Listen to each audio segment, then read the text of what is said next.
আমার রাসূলের আগে এই নাম কারো কখনো ছিল না মুহাম্মদ। নবীজির দাদা আব্দুল মুত্তালিব যখন এই নাম রাখলেন, মক্কাবাসী বলল, হে আব্দুল মুত্তালিব, এই নাম তো কোনোদিন শুনি নাই।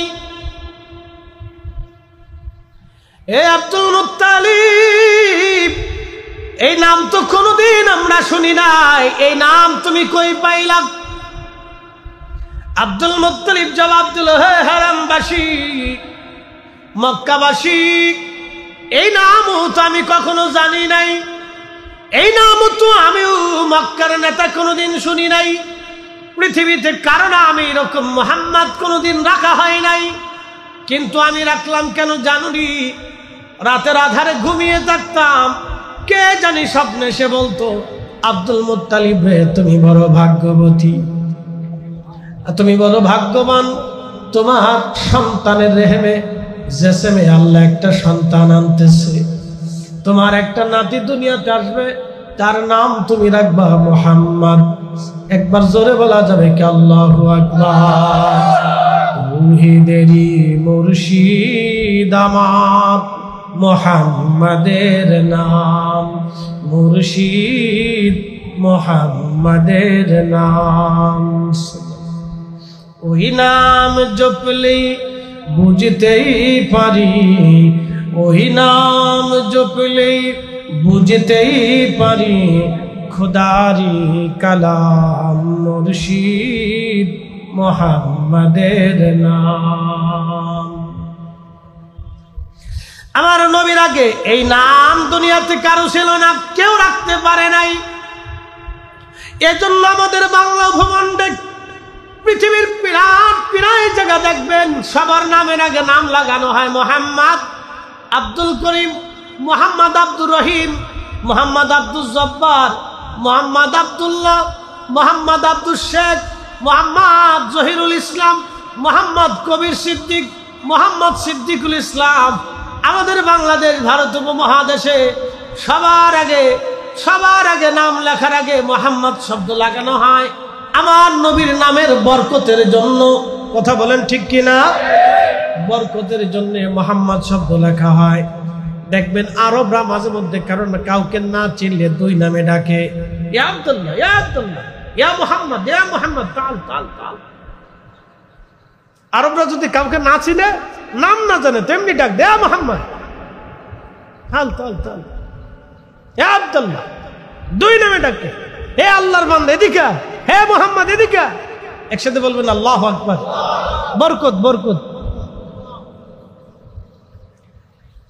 শুনে যাবেন, ভালো করে বুঝে যাবেন। বাংলাদেশে অনেকের নামের আগে মুহাম্মদ রাখা হয় কেন? বরকতের জন্য। একসাথে বলবেন না মারহাবা। আমার রাসূল নামের বরকতের জন্য সবার নামের আগে মুহাম্মদ শব্দ লাগানো হয়। আমার নবীর নামের বরকতের জন্য সবার আগে মুহাম্মদ লাগানো হয়। পটিয়াবাসী, তাহলে মুহাম্মদ নামটা কোথা থেকে আসলো? মুহাম্মদ নাম আল্লাহ নিজে রেখেছেন, আল্লাহর নিজের নাম থেকে। আল্লাহু আকবার বলবেন না? আল্লাহর একটা নাম মাহমুদ। আল্লাহর নাম কি? মাহমুদ। জোরে বলেন, আল্লাহর নাম মাহমুদ, সিফাতি নাম। কি নাম? মাহমুদ। মাহমুদ আল্লাহর এক সিফাতি নাম মাহমুদ। মাহমুদ শব্দ থেকে হযরত হাসান বিন সাবিত বলেন, ইয়া রাসূলুল্লাহ, আপনি নবীজির নাম আল্লাহ নিজে রেখেছেন, আল্লাহর নিজের নাম থেকে। একসাথে বলবেন না মারহাবা। এই আমাদের দেশে অনেকে ছেলে হয় না, হয় নাকি? তো ছেলে হইলে অনেকে জিজ্ঞেস করে যে বাপের নাম কি? মোর আব্দুর রহিম। তো কি মার নামে মিলাবো না বাপের নামে মিলাবো? অনেকে কয় বাবার নামে দিয়ে দাও, মিলিয়ে দাও। বাবাকে আমার ছেলেটা আমার একটা ছেলে, তা আমার নামেই দাও। মা কয় না আমার নামে দাও। মানে মাও ভালোবাসে, বাবাও ভালোবাসে। আবার চাচা কয় না আমার ভাতিজা আমার নামের সাথে মিলাই দাও। দাদা কয় না আমার নাতি আমার নামের সাথে মিলাও। নানাই কয় না আমার নাতি আমার নামের সাথে দিয়ে দাও। তার মানে সবাই চায়, মহব্বত করে যে আমার নামের সাথে আমার নাতির নাম, আমার ছেলের নাম, ভাতিজার নাম, ভাগ্নের নাম থাকুক। এটা সবাই একটা মহব্বত করে। তো আল্লাহ বললেন তাম সৃষ্টিতে আমার একজনই মেহবুব। আল্লাহু আকবার কর না, জোরে বলেন। তাম জগতে আমি একজনকে মেহবুব বানিয়েছি, যা অন্য কাউকে বানাই নেই। ইব্রাহিমকে খলিল বানাইছি, কিন্তু আমি আমার রসুলকে মেহবুব বানিয়েছি। খলিল আর মেহবুব কি? খলিল হলো যিনি আল্লাহকে খুশি করতেন, আর মেহবুব হলো আল্লাহ যাকে খুশি করতেন। না হয় না? আরো জোরে, আরো জোরে। মিলাদুন নবী করার জন্য দলিলের দরকার নেই, একটা শব্দই যথেষ্ট।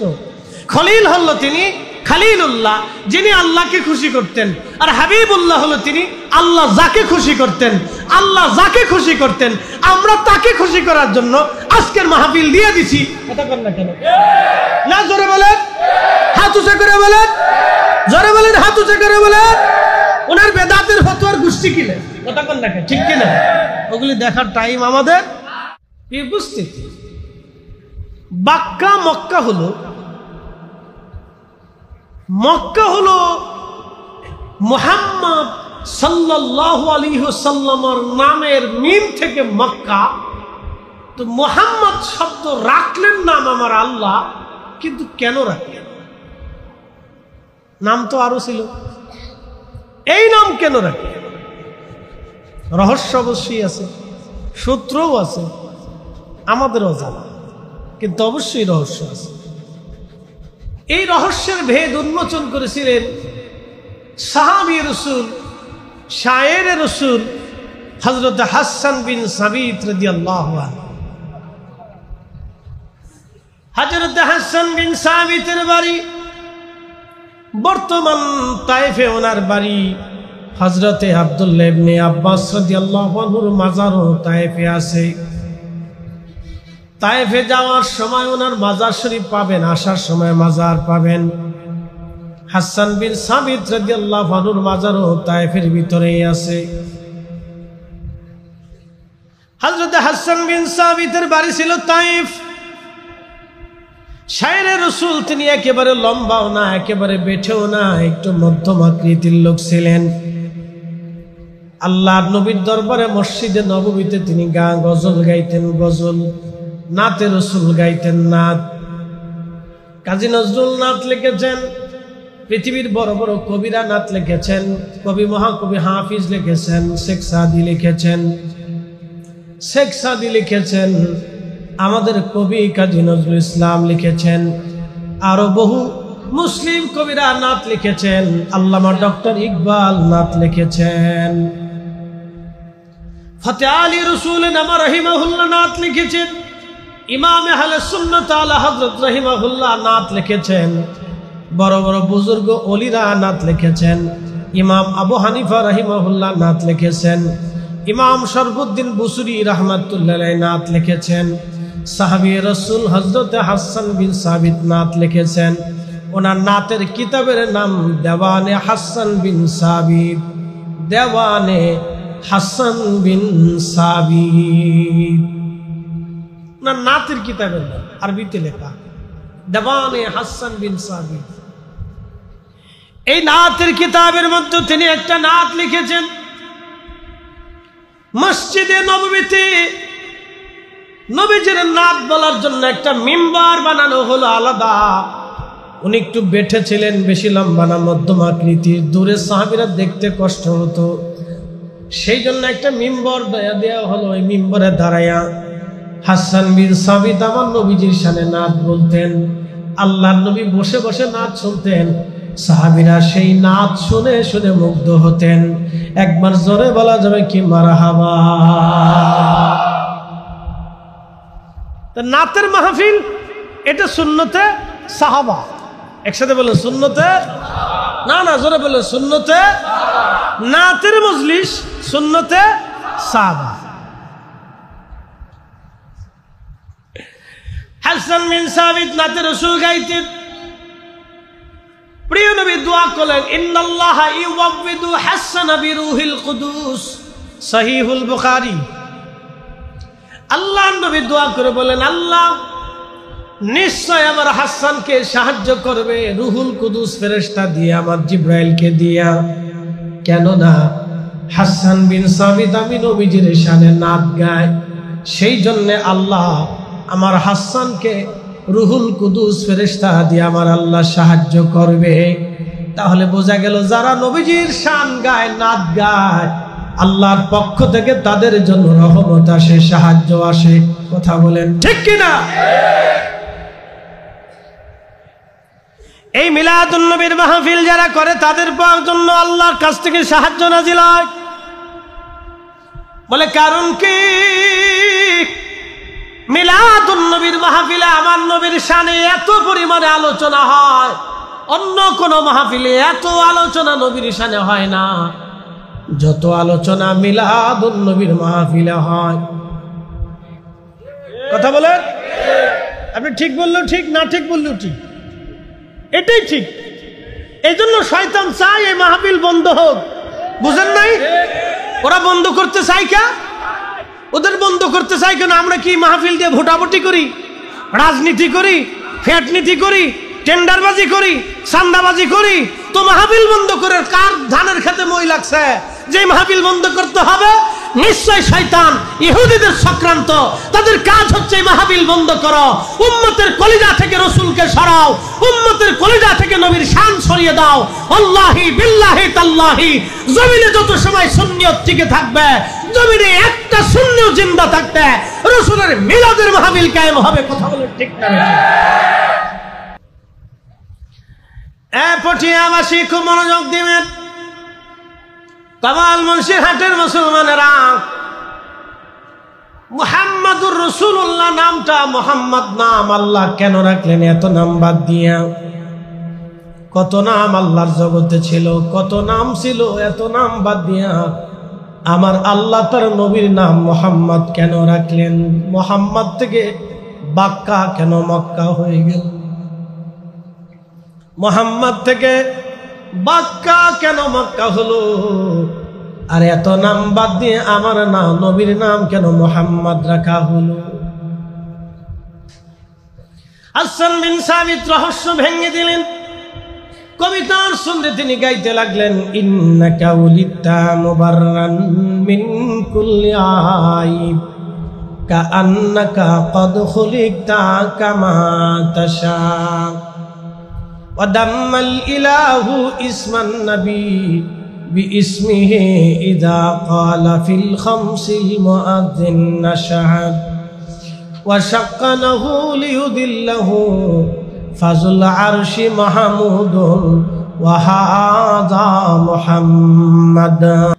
কামাল মুন্সিরহাটের মুসলমানরা হাসান বিন সাবিত নবীর মসজিদে দাঁড়ায়া গাইতে লাগলেন, ইন্নাকা উলিদতা মুবাররান মিন কুল্লি আইব। নবী গো, ইয়া রাসূলুল্লাহ, ইয়া হাবিবাল্লাহ, আপনি দুনিয়াতে আসছেন, পৃথিবীতে তশরিফ এনেছেন, আল্লাহ আপনাকে দুনিয়াতে পাঠিয়েছে। হুজুর, আপনার আগে পরে কোনো আইব নাই, কোনো ত্রুটি নাই, কোনো খাতা নাই, কোনো ভুল নাই। জোরে জোরে বলা যাবে কি মারহাবা? নবীজি, জিন্দেগিতে আপনার কোনো ভুল নাই, কোনো খাতা নাই, কোনো ভুল নাই, কোনো ভুল নাই, কোনো আইব নাই, কোনো ত্রুটি নাই। ইয়া রাসূলুল্লাহ, কাআন্নাকা ক্বাদ খুলিকতা কামা তাশা। হুজুর, আপনার এই সুন্দর অবয়ব, আপনার এই চেহারা মুবারক, আপনার এই জিসম মুবারক, দেহ মুবারকময় দেহ, আপনার এই মুবারকময় অবয়ব বানানোর আগে আমার রব, আমার আল্লাহ মনে হয় আপনি নবীর সাথে পরামর্শ করে নিয়েছিলেন।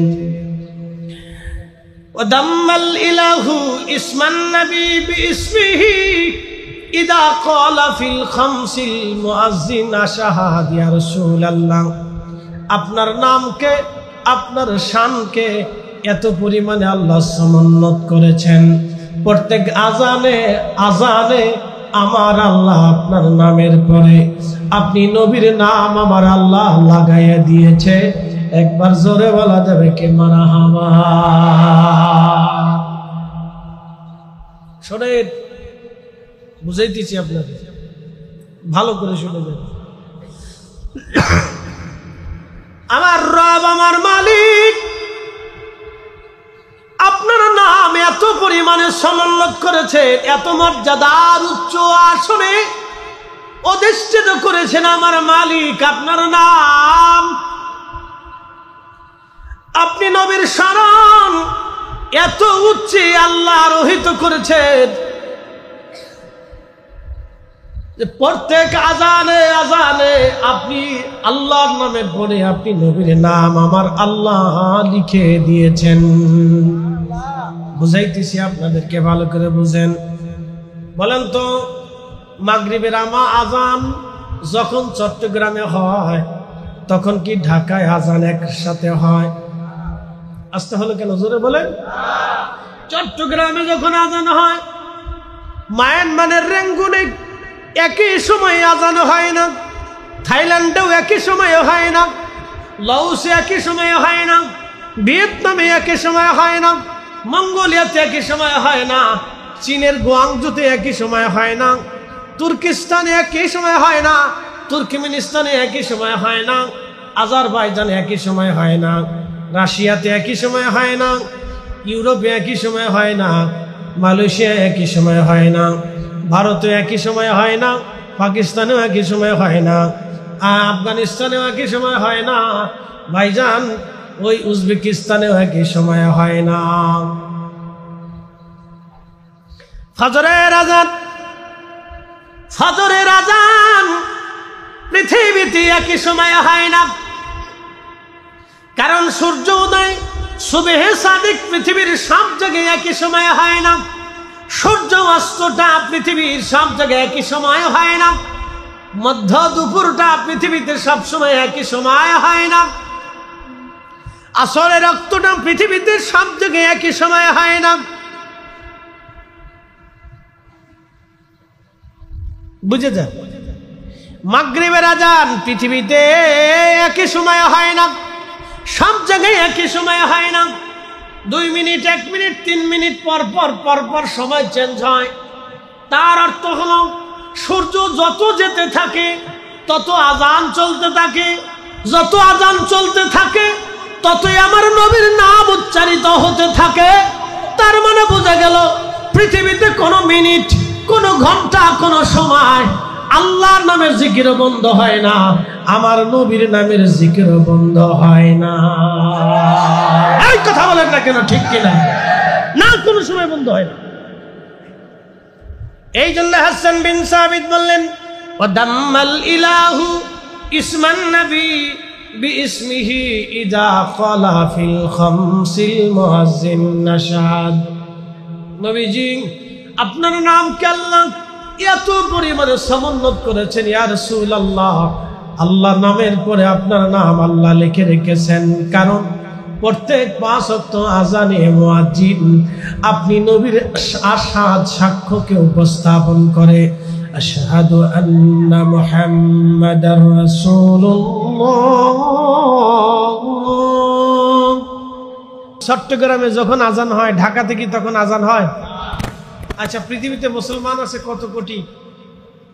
200 কোটি। একসাথে বলেন, কত কোটি?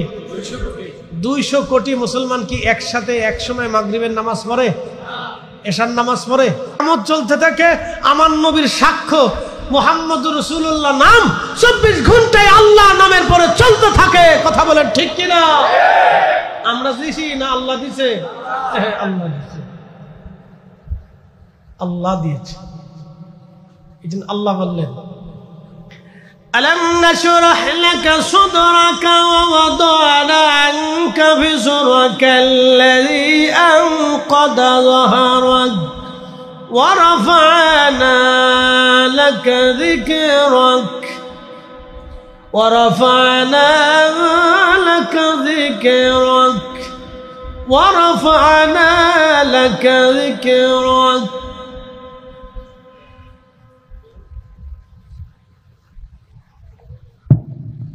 রব্বুল আলামিন বললেন, হাবিব আমি রব আপনার স্মরণটাকে একেবারে সমুন্নত করেছি, প্রতিষ্ঠিত করে দিয়েছি। হযরতে আদম সফিউল্লাহ স্মরণ বাদ হয়ে গেছে, মুসা কালিমুল্লাহ স্মরণও বাদ হয়ে গেছে, ঈসা রুহুল্লাহর স্মরণ বাদ হয়ে গেছে। আদম সফিউল্লাহ থেকে শুরু করে ঈসা রুহুল্লাহ পর্যন্ত সব নবীদের স্মরণ বাদ হয়ে গেছে, কিন্তু আমার নবীর স্মরণ যুগে যুগে থেকেছে। বলে হুজুর কোন যুগে থেকেছে? এমন কোন নবী নাই, এমন কোন জনপদ নাই, এমন কোন নবী নাই নেই যেই নবীর জামানাতে আমার নবীর শান না গা হতো, আমার নবীর প্রশংসা না করা হতো, আমার নবীর শানের আলোচনা না করা হতো। এমন কোন সময় নাই যে সময়ে নবীর শান না হয়েছে। খুব মনোযোগ দিবেন। হাজরাতে রাসূল করিম বসে আছেন, জিবরিল আমিন এসে গেলেন, এসে জিজ্ঞেস করলেন, ইয়া রাসূলুল্লাহ ওয়া রাফা'না লাকা যিকরাক, আয়াতের তাফসীর কি আপনার জানা আসেনি? নবীজি ভদ্রচিত জবাব দিলেন, আল্লাহু আ'লাম, আল্লাহ ভালো জানে। ঠিক তখনই জিবরিল বলেন, ইয়া রাসূলুল্লাহ, আল্লাহ আমাকে পাঠিয়েছেন, কোরআনের আয়াত আল্লাহ নাজিল করেছেন এবং আল্লাহ নিজে তাফসীর করেছেন। আল্লাহ জানিয়েছেন, ইদা যুকিরতু যুকিরতা মাই। আল্লাহ বলেছেন, আমি আল্লাহর জিকির যেখানে হবে, আপনি নবীর জিকিরও সেইখানে হবে। আমি আল্লাহর আলোচনা যেখানে, আপনি রাসূলের আলোচনা সেখানে। এই জন্য যেই মজলিসে নবীর প্রশংসা হয় না, ওই মজলিস শয়তানের মজলিস। যেই মজলিসে নবীর দুরূদ সালাম হয় না, ওই মজলিসও শয়তানের মজলিস। কথা বলেন না কেন? না আমি বলি না, আল্লাহ রাসূল নিজে বলে গেছে। যেই মজলিসে রাসূলের আলোচনা হয় না, এই মজলিসও শয়তানের মজলিস। কার মজলিস? কার মজলিস? কার মজলিস? শয়তানের। যেই মজলিসে নবীজির দুরূদ সালাম হয় না, এটা শয়তানের মজলিস। যেই দুয়ার ভিতরে নবীর দুরূদ নাই, ওই দোয়া কবুল হয় না। কি কথা বলেন না কেন? এই দোয়া, এই জন্য আমরা নবী নবী করি, আমরা জানি নবী ছাড়া উপায় নাই। ঠিক কিনা? রাসূল ছাড়া উপায় নাই, উপায় নাই রে, উপায় নাই রে, উপায় নাই। দয়াল নবীর চরণ বিনে উপায় নাই, দয়াল নবীর কদম বিনে উপায় নাই। পটিয়াবাসী হাসান বিন সাবিত রাদিয়াল্লাহু এর পরে বলতেছে, দাম্মাল ইলাহু ইসমান নবী, ইয়া রাসূলুল্লাহ আপনার নাম আমার আল্লাহ নিজে রেখেছে। দাম্মাল ইলাহু ইসমান নবী বিইসমিহি ইদা ক্বালা ফিল খামসিল মুয়াজ্জিন নাশহাদ ওয়া শাক্কা লাহু লিউযিল্লাহু। আল্লাহ আপনার জিল্লতকে, আল্লাহ আপনার সম্মানকে, ওয়া শাক্কা লাহু লিউযিল্লাহু ফাযুল আরশি মাহমুদুন ওয়া হাযা মুহাম্মদ। নবীজি আপনার নামকে, আমার আল্লাহ আমার নামকে বরকতময় এমন ভাবে করেছেন। আমার আল্লাহ আরশের অধিপতি, আল্লাহর একটা নাম আছে মাহমুদ, আল্লাহর একটা সিফাতি নাম আছে মাহমুদ। শব্দ মাহমুদ, আল্লাহর একটা সিফাতি নাম ছিল মাহমুদ। এই মাহমুদ শব্দ থেকে আপনি নবীর নাম রাখা হয়েছে মুহাম্মদ সাল্লাল্লাহু আলাইহি ওয়াসাল্লাম। মনে রাখবেন, জেনে রাখবেন, আমার নবীর আগে এই নাম আর কেউ কোনোদিন রাখে নাই। হ্যাঁ, আমার রাসূলের আগে এই নাম কারো কখনো ছিল না, মুহাম্মদ। নবীজির দাদা আব্দুল মুত্তালিব যখন এই নাম রাখলেন, মক্কাবাসী বলল, হে আব্দুল মুত্তালিব, এই নাম তো কোনোদিন শুনি নাই। হে আব্দুল মুত্তালিব, এই নাম তো কোনোদিন আমরা শুনি নাই, এই নাম তুমি কই পাইলা? আব্দুল মুত্তালিব জবাব দিল, হে হারামবাসী, মক্কাবাসী, এই নামও তো আমি কখনো জানি নাই, এই নাম তো আমিও মক্কার নেতা কোনোদিন শুনি নাই। পৃথিবীতে কারণ আমি এরকম মুহাম্মদ কোনোদিন রাখা হয় নাই, কিন্তু আমি রাখলাম কেন জানুনি?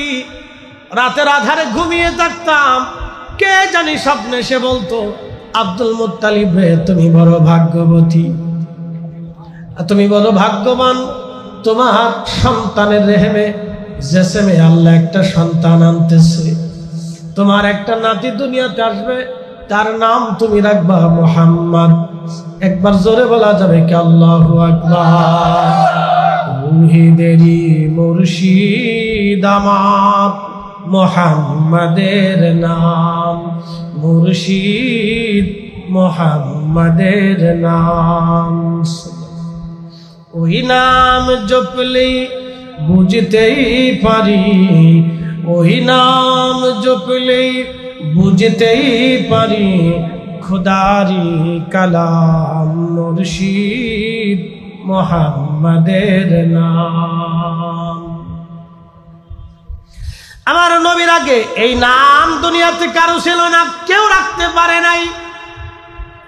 এজন্য আমাদের বাংলা ভূখণ্ডে পৃথিবীর প্রায় জায়গা দেখবেন সবার নামের আগে নাম লাগানো হয় মোহাম্মদ, আব্দুল করিম, মোহাম্মদ আব্দুর রহিম, মোহাম্মদ আব্দুল জব্বার, মোহাম্মদ আব্দুল্লাহ, মোহাম্মদ আব্দুল শেখ, মোহাম্মদ জহিরুল ইসলাম, মোহাম্মদ কবির সিদ্দিক, মোহাম্মদ সিদ্দিকুল ইসলাম।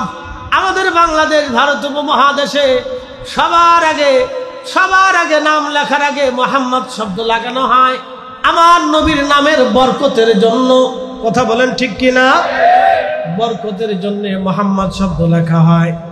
দেখবেন আরবরা মাঝে মধ্যে কারণ কাউকে না চিনলে দুই নামে ডাকে, ইয়া আব্দুল্লাহ, ইয়া আব্দুল্লাহ, ইয়া মুহাম্মদ, ইয়া মুহাম্মদ, তাল তাল তাল। আরবরা যদি কাউকে না চিনে, নাম না জানে, তেমনি ডাক দে, ইয়া মুহাম্মদ, তাল তাল তাল, ইয়া আব্দুল্লাহ, দুই নামে ডাকে।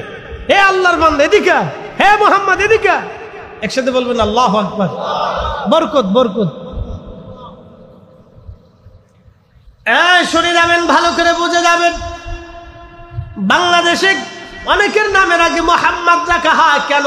বরকতের জন্য। একসাথে বলবেন না মারহাবা। আমার রাসূল নামের বরকতের জন্য সবার নামের আগে মুহাম্মদ শব্দ লাগানো হয়।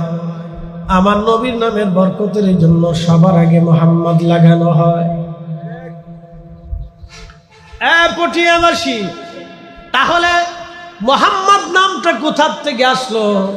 মুহাম্মদ নাম আল্লাহ নিজে রেখেছেন, আল্লাহর নিজের নাম থেকে। আল্লাহু আকবার বলবেন না? আল্লাহর একটা নাম মাহমুদ। আল্লাহর নাম কি? মাহমুদ। জোরে বলেন, আল্লাহর নাম মাহমুদ। সিফাতি নাম কি নাম? মাহমুদ। মাহমুদ আল্লাহর এক সিফাতি নাম মাহমুদ।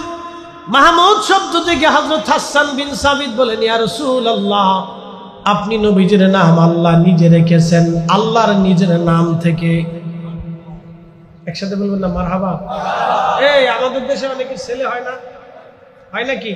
তো ছেলে হইলে অনেকে জিজ্ঞেস করে যে বাপের নাম কি? মোর আব্দুর রহিম। তো কি মার নামে মিলাবো না বাপের নামে মিলাবো? অনেকে কয় বাবার নামে দিয়ে দাও, মিলিয়ে দাও। বাবাকে আমার ছেলেটা আমার একটা ছেলে, তা আমার নামেই দাও। মা কয় না আমার নামে দাও। মানে মাও ভালোবাসে, বাবাও ভালোবাসে। আবার চাচা কয় না আমার ভাতিজা আমার নামের সাথে মিলাই দাও। দাদা কয় না আমার নাতি আমার নামের সাথে মিলাও। নানাই কয় না আমার নাতি আমার নামের সাথে দিয়ে দাও। তার মানে সবাই চায়, মহব্বত করে যে আমার নামের সাথে আমার নাতির নাম, আমার ছেলের নাম, ভাতিজার নাম, ভাগ্নের নাম থাকুক। এটা সবাই একটা মহব্বত করে। তো আল্লাহ বললেন তামাম সৃষ্টিতে আমার একজনই মেহবুব। আল্লাহু আকবার কর না, জোরে বলেন। তামাম জগতে আমি একজনকে মেহবুব বানিয়েছি, যা অন্য কাউকে বানাই নেই। ইব্রাহিমকে খলিল বানাইছি, কিন্তু আমি আমার রসুলকে মেহবুব বানিয়েছি। খলিল আর মেহবুব কি? খলিল হলো যিনি আল্লাহকে খুশি করতেন, আর মেহবুব হলো আল্লাহ যাকে খুশি করতেন। না হয় না? আরো জোরে, আরো জোরে। মিলাদুন নবী করার জন্য দলিলের দরকার নেই, একটা শব্দই যথেষ্ট। খলিল হলো তিনি, খলিলুল্লাহ যিনি আল্লাহকে খুশি করতেন, আর হাবিবুল্লাহ হলো তিনি আল্লাহ যাকে খুশি করতেন। আল্লাহ যাকে খুশি করতেন আমরা তাকে খুশি করার জন্য আজকের মাহফিল দিয়ে দিছি। কথা বলেন না কেন? না জোরে বলেন, হাত উঁচু করে বলেন, জোরে বলেন, হাত উঁচু করে বলেন। ওনার বেদাতের ফতোয়ার গোষ্ঠী কিলে কথা বলেন না কেন? ঠিক কিনা? ওগুলি দেখার টাইম আমাদের নাই। আল্লাহ যাকে খুশি করতেন আমরা তাকে খুশি করতেছি। হিসাব সহজ। মেহবুব, মেহবুব, হাবিবুল্লাহ আমি লিখিনি। ইমাম কাজী আয়াস আল মালিকি তিনি তিনার কিতাব কিতাবুশ শাফাতে 900 বছর আগে খিল্লত হাবিবের তকরির করেছেন, ব্যাখ্যা করেছেন যে হাবিবুল্লাহ কি আর খলিলুল্লাহ কি। তো খলিলুল্লাহ হলো খলিলুল্লাহরে আল্লাহ যা কইতেন আল্লাহর কথা আল্লাহরে খুশি করার জন্য তাই করতেন। খলিলুল্লাহরে বললেন চলে যাও ফুলা কুরবানি দিয়ে আসো। খলিলুল্লাহ আর কোনো কথা বলেন নাই। সুদূর ফিলিস্তিন থেকে উটের পিঠে চড়ে হাঁটতে হাঁটতে হাঁটতে হাঁটতে হাঁটতে হাঁটতে কাবা এসে দেখলেন সর্বনাশ, কাবার চারপাশে মানব বসতিতে ভরে গেছে।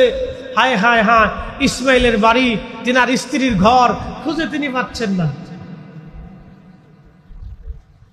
জানতে পারলেন ছেলে ইসমাইল এখানেই থাকেন, পরিণত বয়সে উপনীত হয়েছে। ফালাম্মা বালাগা মাহুস সায়া ক্বালা ইয়া বুনাইয়া ইন্নী আরা ফিল মানামি আন্নী আযবাহুক ফানজুর মাযা তারা। হে বেটা আমি স্বপ্ন দেখেছি আমি তোমাকে জবাই করতেছি। এর অর্থ হলো আল্লাহর পক্ষ থেকে আমি আদিষ্টিত হয়েছি তোমাকে কুরবানি করার জন্য। হযরত ইসমাইলের বয়স তখন 20 বছর। কত বছর? কেউ বলেছেন 20 বছর, কেউ বলেছেন 12 বছর, 16 বছর, মতানক্য যাই থাকুক। আল্লাহর কোরআন বললেন ফালাম্মা বালাগা মাহুস সায়া, তিনি পরিণত বয়সে উপনীত হয়েছেন, তখন যৌবনে পদার্পণ করেছেন। ঠিক তখনই হযরত ইসমাইল আলাইহিস সালামকে এই প্রস্তাব দেওয়ার পরে ইসমাইল বলেন ফানজুর মাযা তারা, বেটারে তোমার মতামত কি তুমি আমারে জানাও। তখন হযরত ইসমাইল আলাইহিস সালাম বললেন ইনশাআল্লাহু মিনাস সাবিরিন, আব্বাজান আপনি আমাকে সবরকারীদের মধ্যে পেয়ে যাবেন। আল্লাহ আব্বাজান আপনি আমাকে সবরকারীদের মধ্যে পেয়ে যাবেন, কোনো চিন্তার কারণ নাই, আপনি কার্য সমাধান করেন। ছেলেকে নিয়ে গেলেন মিনা প্রান্তরে। এখনো যদি হেরেমে চলে যান তো যাওয়ার পরে দেখবেন সেই মিনা প্রান্তরে যেখানে সাইয়েদনা ইসমাইল আলাইহিস সালামকে জবাইয়ের জন্য সেখানে শোয়ানো হয়েছিল, সেই জায়গাটা এখনো চিহ্নিত করে রাখা হয়েছে। ওই জায়গা মিনা প্রান্তরে নিয়ে গেলেন, কুরবানি করবেন, ছুরি ধারাচ্ছিলেন। ইসমাইল জবহুল্লাহ বলেন আব্বা জান ছুরিটা ভালো করে দাঁড় দেন যাতে আমার গলার মধ্যে ছুরি পড়ার সাথে সাথে গলাটা কেটে যায়, কারণ কাটতে যদি দেরি হয় তাহলে আমি ছটফট করবো মৃত্যু যন্ত্রণায়, আপনার কুরবানি করতে ব্যাহত হতে পারে। আব্বা জান ছুরিটা ভালো করে ধারায় নিয়ে নেন। এই জন্য কুরবানি করার আগে আপনাদের নিজস্ব ছুরিগুলি ভালো করে ধারিয়ে নেবেন যাতে পশু পাখি দ্রুত গতিতে গলা কেটে যায়, কষ্ট যাতে না হয়। মনে রাখবেন আপনি তাকে কুরবানি দিচ্ছেন আল্লাহর সন্তুষ্টির জন্যে। হযরত সাইয়েদনা ইসমাইল আলাইহিস সালাম বলেন আব্বা জান আমার হাত পা গুলি শক্ত করে বেঁধে নেবেন যাতে আমার হাত পা ছটফট না করে আব্বা জান, কারণ আপনি আল্লাহর হুকুম পালন করতে যাচ্ছেন। যদি আমার হাত পা ছুটে যায় আব্বা জান তাহলে কুরবানি করতে আপনার বাধাগ্রস্ত হবে। এবার আপনি বুঝেন তো, ছেলে বাবাকে এইভাবে বিনয় বিনয় বলতেছে আব্বা গো তুমি আমার হাত বেঁধে নাও, আমার পা বেঁধে নাও। আব্বা জান তুমি আমার উপর করে শোয়াইবা, আর আব্বা জান তুমি তোমার চোখগুলি ভালো করে কাপড় দিয়ে বেঁধে নেবা, কারণ আমি তোমার একটা মাত্র সন্তান গো বাবা। আমাকে কুরবানি করার সময় আমার চেহারার দিকে তাকাইলে তোমার মায়া লাগতে পারে। আব্বা জান আপনি আমার উপর করে শোয়াবেন যাতে আপনি আমাকে না দেখেন, চোখ ভালো করে বেঁধে নিবেন আব্বা জান, আমার হাত পাগুলি শক্ত করে বেঁধে নিবেন, আর আমার জামাটা খুলিয়া আমার আম্মা জানের কাছে রক্ত মাখা জামাটা নিয়ে দিয়ে দিবেন। এই জামাটা দেখে দেখে যেন আমার মা আমার জন্য দোয়া করে গো বাবা। পৃথিবীতে কোনো বাবা পারেনি এই কঠিন সময় নিজেকে স্থির রাখার জন্য, কারণ তিনি আল্লাহর খলিল ছিলেন। খলিল কেন? তিনি রব্বুল আলামিনকে খুশি করবেন, তিনি আল্লাহকে খুশি করবেন। এই জন্য তিনি খলিলুল্লাহ। আল্লাহকে খুশি করার জন্য নিজের হাতে নিজের সন্তানকে জবাই করার জন্য মিনা প্রান্তরে নিরিবিলি এক স্থানে, ডানে বামে সামনে পিছনে আর কেউ নাই, বাবার বেটা দুইজনে আজ বাবা সন্তানকে কুরবানি দিবেন। হাত পাগুলি বেঁধে ফেলা হলো। নিজের বাবা নিজের সন্তানের হাত বাঁধতেছে, কিছু সময় পরে কুরবানি করবে, পা বাঁধতেছে কুরবানি করবে, চোখ বাঁধতেছে কুরবানি করবে, ছুরি ধার দিচ্ছে কুরবানি করবে। পৃথিবী এমন একজন খলিলুল্লাহ, তিনি আল্লাহর খলিল। আল্লাহকে খুশি করার জন্য নিজের সন্তানকে কুরবানি করার জন্য মাঠে নিয়েছিলেন। পৃথিবীতে এইরকম আর কোনো নজির আপনার হবে না। দুনিয়াতে এমন কোনো নজির কখনো ছিল না, দুনিয়াতে এমন নজির আর কোনোদিন হবে না। নিজের হাতে সন্তান আজ কুরবানি করবেন। খুশি হবে কে? বলে আল্লাহ খুশি হবে। তিনি ছিলেন মাশুকে এলাহি, আশেকে এলাহি, আশেকে এলাহি। ইব্রাহিম খলিলুল্লাহর অপর নাম আশেকে এলাহি। তিনি আল্লাহর আশেক ছিলেন, আশেকে এলাহি, আশেকে এলাহি। এই জন্য ওনার নাম হলো খলিলুল্লাহ, আল্লাহর বন্ধু। আল্লাহর বন্ধু হলো আল্লাহকে যে খুশি করে তিনি খলিলুল্লাহ। তিনি খলিলুল্লাহ ছুরি চালায় দিলেন বিসমিল্লাহি আল্লাহু আকবার বলে। মাথার উপরে ছুরি নিয়ে গলা বরাবর ছুরি চালাচ্ছেন। আমার আল্লাহ ডাক দিলেন জিবরাইল, ইয়া রাব্বাল আলামিন, তাড়াতাড়ি যাও, জান্নাত থেকে 40 বছর ধরে যে জুব্বা দুম্বাখানা জান্নাতের ঘাস খেয়ে খেয়ে বড় হচ্ছে, ওই দুম্বাখানা তুমি নিয়ে যাও। ওই দুম্বাখানা নিয়ে আমার খলিলের ছুরির নিচ থেকে আমার ইসমাইলের সরাইয়া দুম্বাখানা চালায় দাও। আজকে ইসমাইল কুরবানি হবে না, আজকে আমার ইব্রাহিমের পরীক্ষা ইব্রাহিম পাশ করেছে। ইব্রাহিম আমাকে ভালোবাসে, ইব্রাহিম আমাকে ভালোবাসে, ইব্রাহিম আমাকে ভালোবাসে। আমার ইব্রাহিম আমাকে আজকে খুশি করেছে। যাও, পৃথিবীতে সন্তান কুরবানির রেওয়াজ কোনোদিন হবে না, কারণ আজকে যদি ইসমাইল কুরবানি হয়, দুনিয়াতে সন্তান কুরবানির রেওয়াজ চালু হয়ে যাবে, কোনোদিন আর বন্ধ হবে না। যাও, আমি আমার ইব্রাহিমের কুরবানি কবুল করেছি। জিবরাইল বলতেছি, ইয়া রাসূলুল্লাহ, ওই সময় আমি আরশে মুআল্লার নিচে সিদরাতুল মুনতাহার কাছে ছিলাম। আমি ওই সময় একটা দৌড় দিলাম, একটা দৌড় দিয়ে উড়াল দি খুদার জান্নাতে যাইয়া দুম্বাখানা নিয়া ইব্রাহিম আলাইহিস সালাম বিসমিল্লাহি আল্লাহু আকবার বলে ছুরি নামাইতে মাত্র 5 থেকে 7 সেকেন্ড সময়ের দরকার ছিল। এই সময়ের ভিতরে আমি বেহেশত থেকে দুম্বা নিয়া মিনা প্রান্তর উপস্থিত হইয়া ইসমাইলকে টান দিয়ে সরাইয়া ইব্রাহিম খলিলুল্লাহর ছুরির নিচে দুম্বাখানা চালায় দিলাম। দুম্বা কুরবানি হয়ে গেল। একসাথে বলা যাবে কি আল্লাহু আকবার? না জোরে বলেন আল্লাহু আকবার। তিনি খলিলুল্লাহ, খলিলুল্লাহ, খলিলুল্লাহ, খলিলুল্লাহ, তিনি খলিলুল্লাহ। ইব্রাহিম খলিলুল্লাহ, ইব্রাহিম খলিলুল্লাহ। তিনার মতো খলিলুল্লাহ দোয়া করতেন, হে রব, আমার নসলে আমার বংশে আপনি আখিরি নবী পাঠাবেন। আল্লাহ, আপনি আমার নসলে আমার বংশে আখিরি নবী পাঠাবেন। বারে বারে দোয়া করতেন। হারাম শরীফ গাঁথলেন। কাবা শরীফ গাঁথার পরে ইব্রাহিম ইসমাইলকে নিয়ে হাত বাড়াইলেন।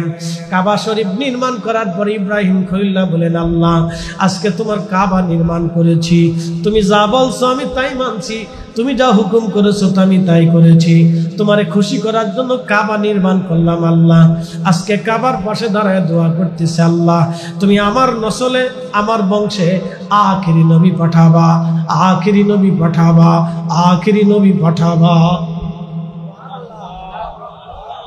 আস্তে কেন, জোরে জোরে।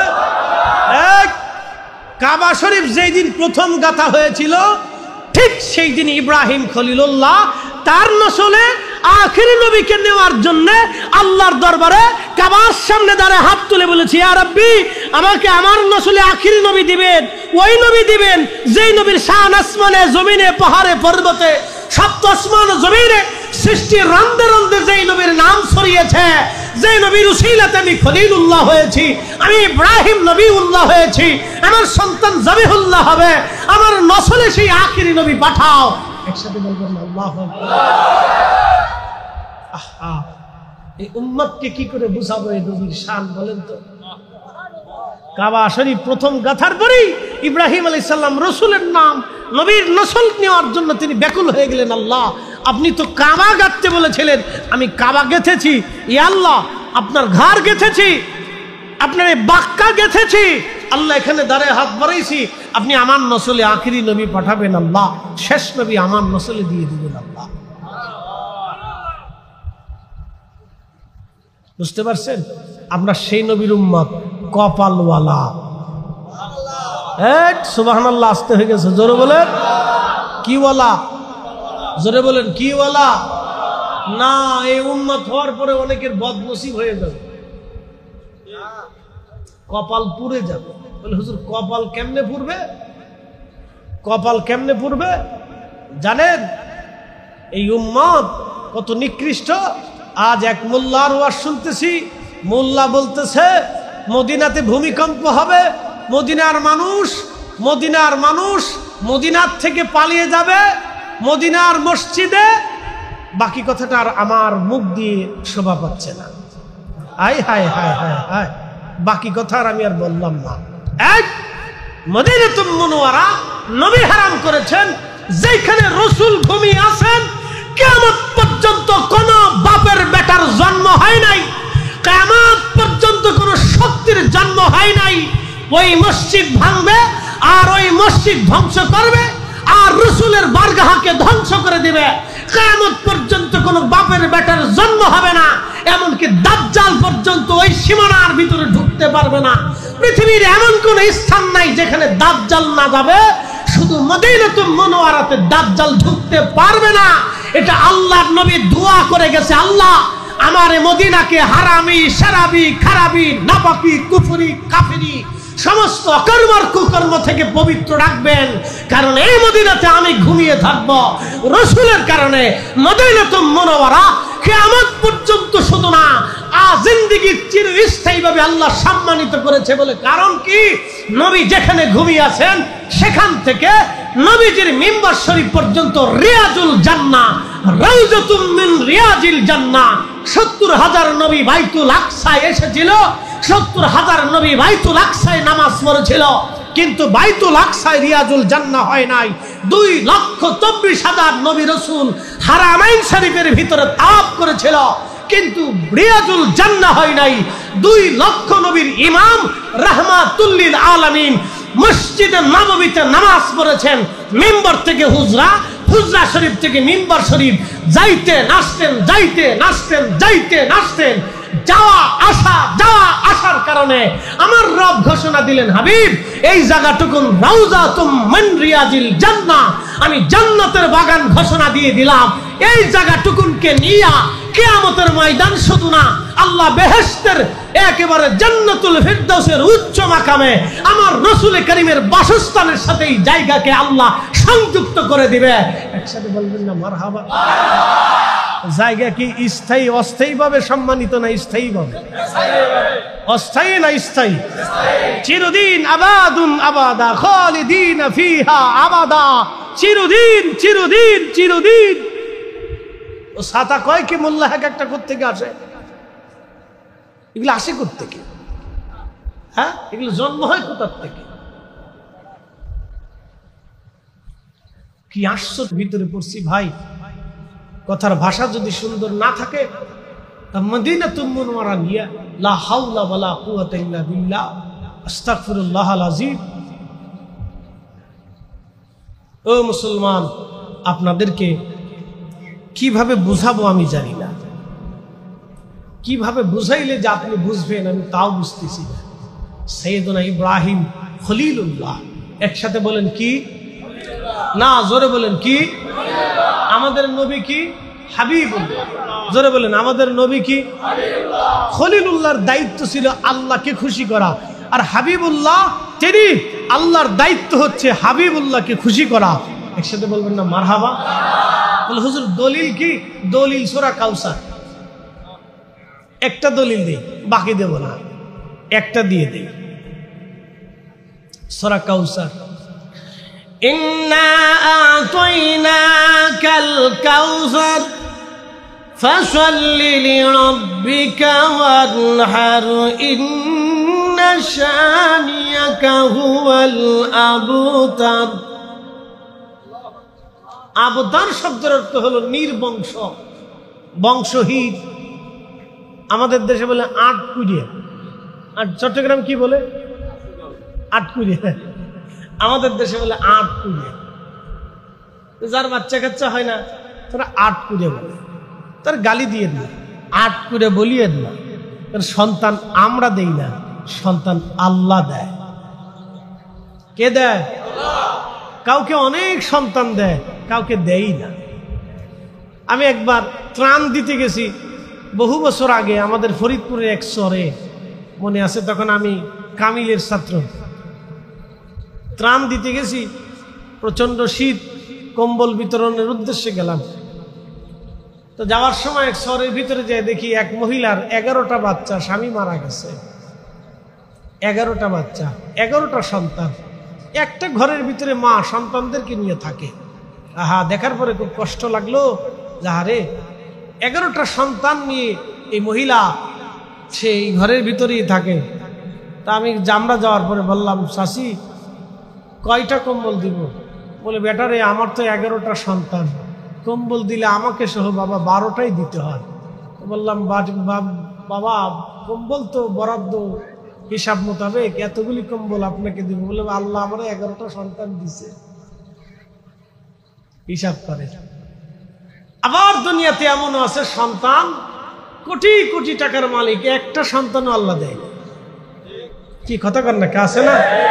শত শত কোটি টাকার মালিক, একটা সন্তানও দেয়। আবার কোটি কোটি টাকার মালিক সন্তান দিছে, কিন্তু আল্লাহ নিয়ে চলে গেছে। আহা, কি আফসোস। এই জন্য সন্তান কারো যদি না থাকে তাকে কষ্ট দিবেন না, কথা দিয়ে সাবধান করে বলে দিয়ে যাচ্ছি। আপনি বরাদ্দ করেন না, বাংলাদেশ সরকার সন্তান বরাদ্দ করেন, এটা আল্লাহ বরাদ্দ করেন। কারো যদি সন্তান না থাকে তার জন্য দোয়া করবেন, কষ্ট দিবেন না, কখনো দিবেন না, সাবধান। মনে রাখেন, কষ্ট আপনি দিচ্ছেন, আপনার বেটা আল্লাহ নিয়ে চলে যেতে পারে, কোনো ব্যাপার না। ঘুমে তো উঠে দেখবেন বেটা নাই, খাওয়ার থেকে উঠে শুনবেন বেটা নাই, নামাজ পড়ে এসে শুনবেন বেটা নাই, বাথরুম থেকে বের হয়ে শুনবেন যে বেটা নাই। বলে কি হয়েছে? যে অ্যাক্সিডেন্টে শেষ, মরে গেছে। এই জন্য কারো সন্তান না থাকলে তাকে আটকুড়ে বলে গালি দিবেন না। তো মক্কার কাফেররা, মদিনার মুনাফিকরা নবীজিকে আবতার বলতো, আবতার। বলে কেন বলতো? প্রিয় নবীজির ছেলে সন্তান হয়েছিল, কিন্তু আল্লাহ ছোট্টকালে মেহবুবের সন্তানদেরকে আল্লাহ তার কাছে নিয়ে চলে গেলেন। কেন নিলেন? এটা আল্লাহর ইচ্ছা, আল্লাহর হিকমত। মেয়েদেরকে রেখে দিলেন। এই জন্য মদিনার মুনাফিকরা বলতো আবতার, আবতার। মক্কার কাফেররা বলতো আবতার। নবী নির্বংশ, তার কোনো বংশ নাই। আল্লাহ রসুলের মন খুব খারাপ, খুব বেজার, খুব মন বেজার। মন বেজার তো মন বেজার, মন বেজার তো মন বেজার। তখনই আমার রব, আমার আল্লাহ, নবীজি ঘুমিয়ে আছেন, স্বপ্নের ঘরে নবীজিকে আল্লাহ সূরা নাযিল করে দিলেন। একসাথে বলবেন না মারহাবা। সরাসরি সুসংবাদ দেন নাই, আগে আল্লাহ রসুলকে উপহার দিয়েছেন। সুসংবাদ তো দিবেন, কিন্তু উপহার আগে দিয়েছেন। ইন্না আ'তাইনাকাল কাউসার, নিশ্চয় আমি রব্বুল আলামিন আপনাকে কাউসারের মালিকানা দিয়েছি। একসাথে বলবেন না মারহাবা। কাউসারের মালিকানা দিলাম। হুজুর, অবশ্যই আমি রব আপনাকে কাউসারের মালিকানা দিলাম। ইয়া রাসূলুল্লাহ, আপনার কাউসারের মালিকানা দিলাম। অ্যাটেনশন। কাউসারের মালিকানা দেওয়ার পরে নবীজিকে আল্লাহ বলেন ফাসাল্লি রাব্বিকা ওয়ানহার। প্রিয় নবীজি আপনার উম্মতকে বললেন তারা যেন নামাজ পড়ে এবং কুরবানি করে, তারা যেন সালাত আদায় করে এবং কুরবানি করে, তারা যেন সালাত আদায় করে এবং কুরবানি করে। ইন্না শানিয়াকা হুয়াল আবতার। নবীজি নিশ্চয় আপনাকে যারা আবতার বলে গালি দিচ্ছে, নির্বংশ বলে গালি দিচ্ছে হুজুর, তারাই একসময় নির্বংশ হবে। আপনি নবীর বংশ কিয়ামত পর্যন্ত দুনিয়াতে টিকে থাকবে। কাফেরদের বংশ নির্বংশ হবে। আজকে কেউ দাঁড়ায়া বলেন আমি আবু জাহেলের বংশ, কেউ দাঁড়ায় বলেন আমি উতবার বংশ, কেউ দাঁড়ায় বলেন আমি আবু লাহাবের বংশ, কেউ দাঁড়ায় বলেন আমি ওয়ালিদের বংশ, কেউ দাঁড়ায় বলেন আমি মুগিরার বংশ, কেউ দাঁড়ায় বলেন আমি উমাইয়ার বংশ, কেউ দাঁড়ায় বলে না আমি আবু লাহাবের বংশ, কেউ দাঁড়ায় কথা বলে না। কিন্তু সবাই দাবি করে আমি আবু বকরের বংশ, আমি ওমরের বংশ, আমি আব্বাসের বংশ, আমি হাশেমের বংশ, আমি রসুলের বংশ, আমি হাসান হুসাইনের বংশ। অনেকেই নবীর বংশ বলে দাবি করেন, অনেকে রসুলের বংশ বলে নিজেকে পরিচয় দিতে স্বাচ্ছন্দ্য বোধ করেন, কিন্তু কেউ বলেন আমি উতবা মুগিরা সাইবার বংশ, আমি আবু জাহেল আবু লাহাবের বংশ। অনেকে বলে আমি আব্বাসের বংশ, আমি হযরত হামজার বংশ, আমি হানজালার বংশ, আমি বেলালের বংশ, আমি অমুকের বংশ, আমি সাহাবীর বংশ, আমি তাবির বংশ, আমি গাউসে পাকের বংশ, আমি শাহজালালের বংশ, আমি মুজাদ্দিদ আল ফসানির বংশ, আমি হুজুর গাউসে পাকের খাজা মাইনুদ্দিন চিশতের বংশ, আমি বাহাউদ্দিন নকশবন্দ বুখারীর বংশ। কিন্তু কেউ দাঁড়ায় বলে না আমি আবু লাহাব উতবা সাইবা মুগিরার বংশ। আল্লাহ জানিয়ে দিলেন হাবিব আপনাকে যারা নির্বংশ বলতেছে ওদের বংশ এক সময় নির্বংশ হবে, তাদের শান মান দুনিয়াতে কিছুই থাকবে না, কিন্তু আপনি নবীর বংশ কিয়ামত পর্যন্ত থাকবে। আল্লাহর নবীর গর্ভে ফাতিমাতুজ জাহরা রাদিয়াল্লাহু আনহা বসে বসে কাঁদতেছিলেন। নবীজি ইন্তেকাল করবেন, এমন সময় নবী বলেন ফাতেমা রে তোমার কান্না বন্ধ করো রে ফাতেমা, চোখের পানি বন্ধ করো, চোখের পানি মুছে ফেলে দাও। ফাতেমা রে শোনে নাও রে ফাতেমা, তোমার বাবার পরিবারের মতো শ্রেষ্ঠ পরিবার আল্লাহ আর কাউকে দেয় নাই। জোরে বলবেন কি মারহাবা। তোমার বাবার পরিবারের মতো শ্রেষ্ঠ পরিবার আল্লাহ কাউকে দেয় নাই রে ফাতেমা। ফাতেমা রে আমরা আহলে বায়াত, আল্লাহ আমাদেরকে পবিত্র বানিয়ে দিয়েছেন রে ফাতেমা। ফাতেমা রে শুনে নাও, আল্লাহ আমার একটা চাচা দিয়েছেন, চাচার নাম আমিরা হামজা। আমার বংশের ভিতরে আল্লাহ সাইয়্যিদুশ শুহাদা রেখেছেন। আমার চাচা আমিরা হামজা শহীদদের সর্দার। ফাতেমা রে শোনো, তোমার আল্লাহ একটা স্বামী দিয়েছেন, তোমার বিবাহ আমি নবী নিজে পড়াই নাই, আমার ইচ্ছাতে হয় নাই। ফাতেমা রে আমার বংশটা কত দামি দেখো রে ফাতেমা, আমার বংশটা কত মর্যাদাওয়ালা দেখো রে ফাতেমা। ফাতেমা তোমার বিবাহ আলীর সাথে হবে, আমার ইচ্ছায় হয় নাই। তোমার স্বামী পছন্দ করেছেন আমার আল্লাহ, আমি নবীও পছন্দ করি নাই। আলী তোমার স্বামী হোক আর তুমি আলীর স্ত্রী হও, এটা আল্লাহর স্বয়ং নিজে পছন্দ করেছেন। আল্লাহ আমাকে বলেছেন তোমার সাথে আলীর বিবাহ দিতে, আলীর সাথে তোমাকে বিবাহ দিতে। ফাতেমারে তোমাদের বিবাহটা আমার ইচ্ছায় হয় নাই, এটা সরাসরি আমার আল্লাহর ইচ্ছায় হয়েছে। চিৎকার করে বলেন না মারহাবা।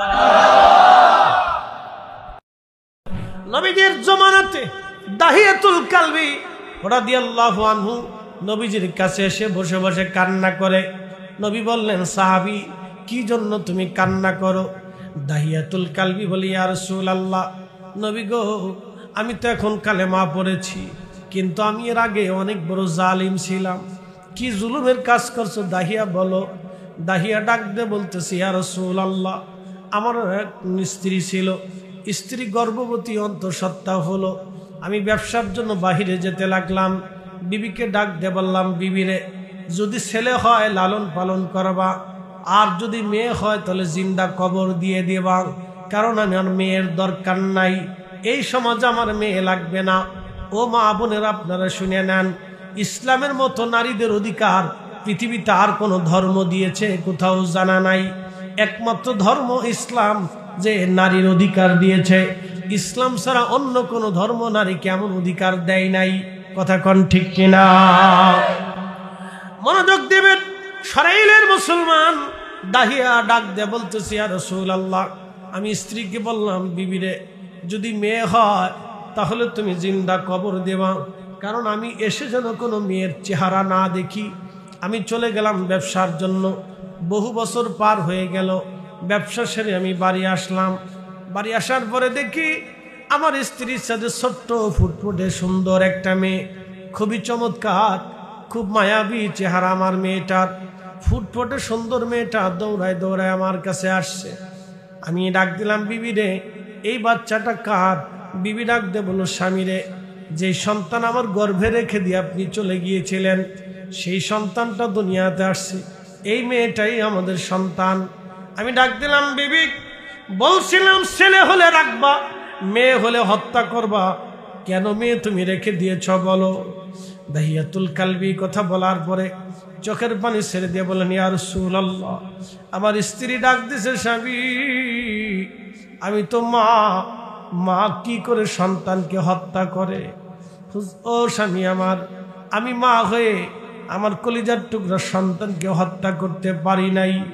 স্বামী রে, এই মেয়েটা আমি তোমার কাছে ভিক্ষা চাইতেছি, আমারে তুমি দয়া করো, এই বাচ্চাটাকে দয়া করো, তুমি জানে মেরে ফেলে দিও না।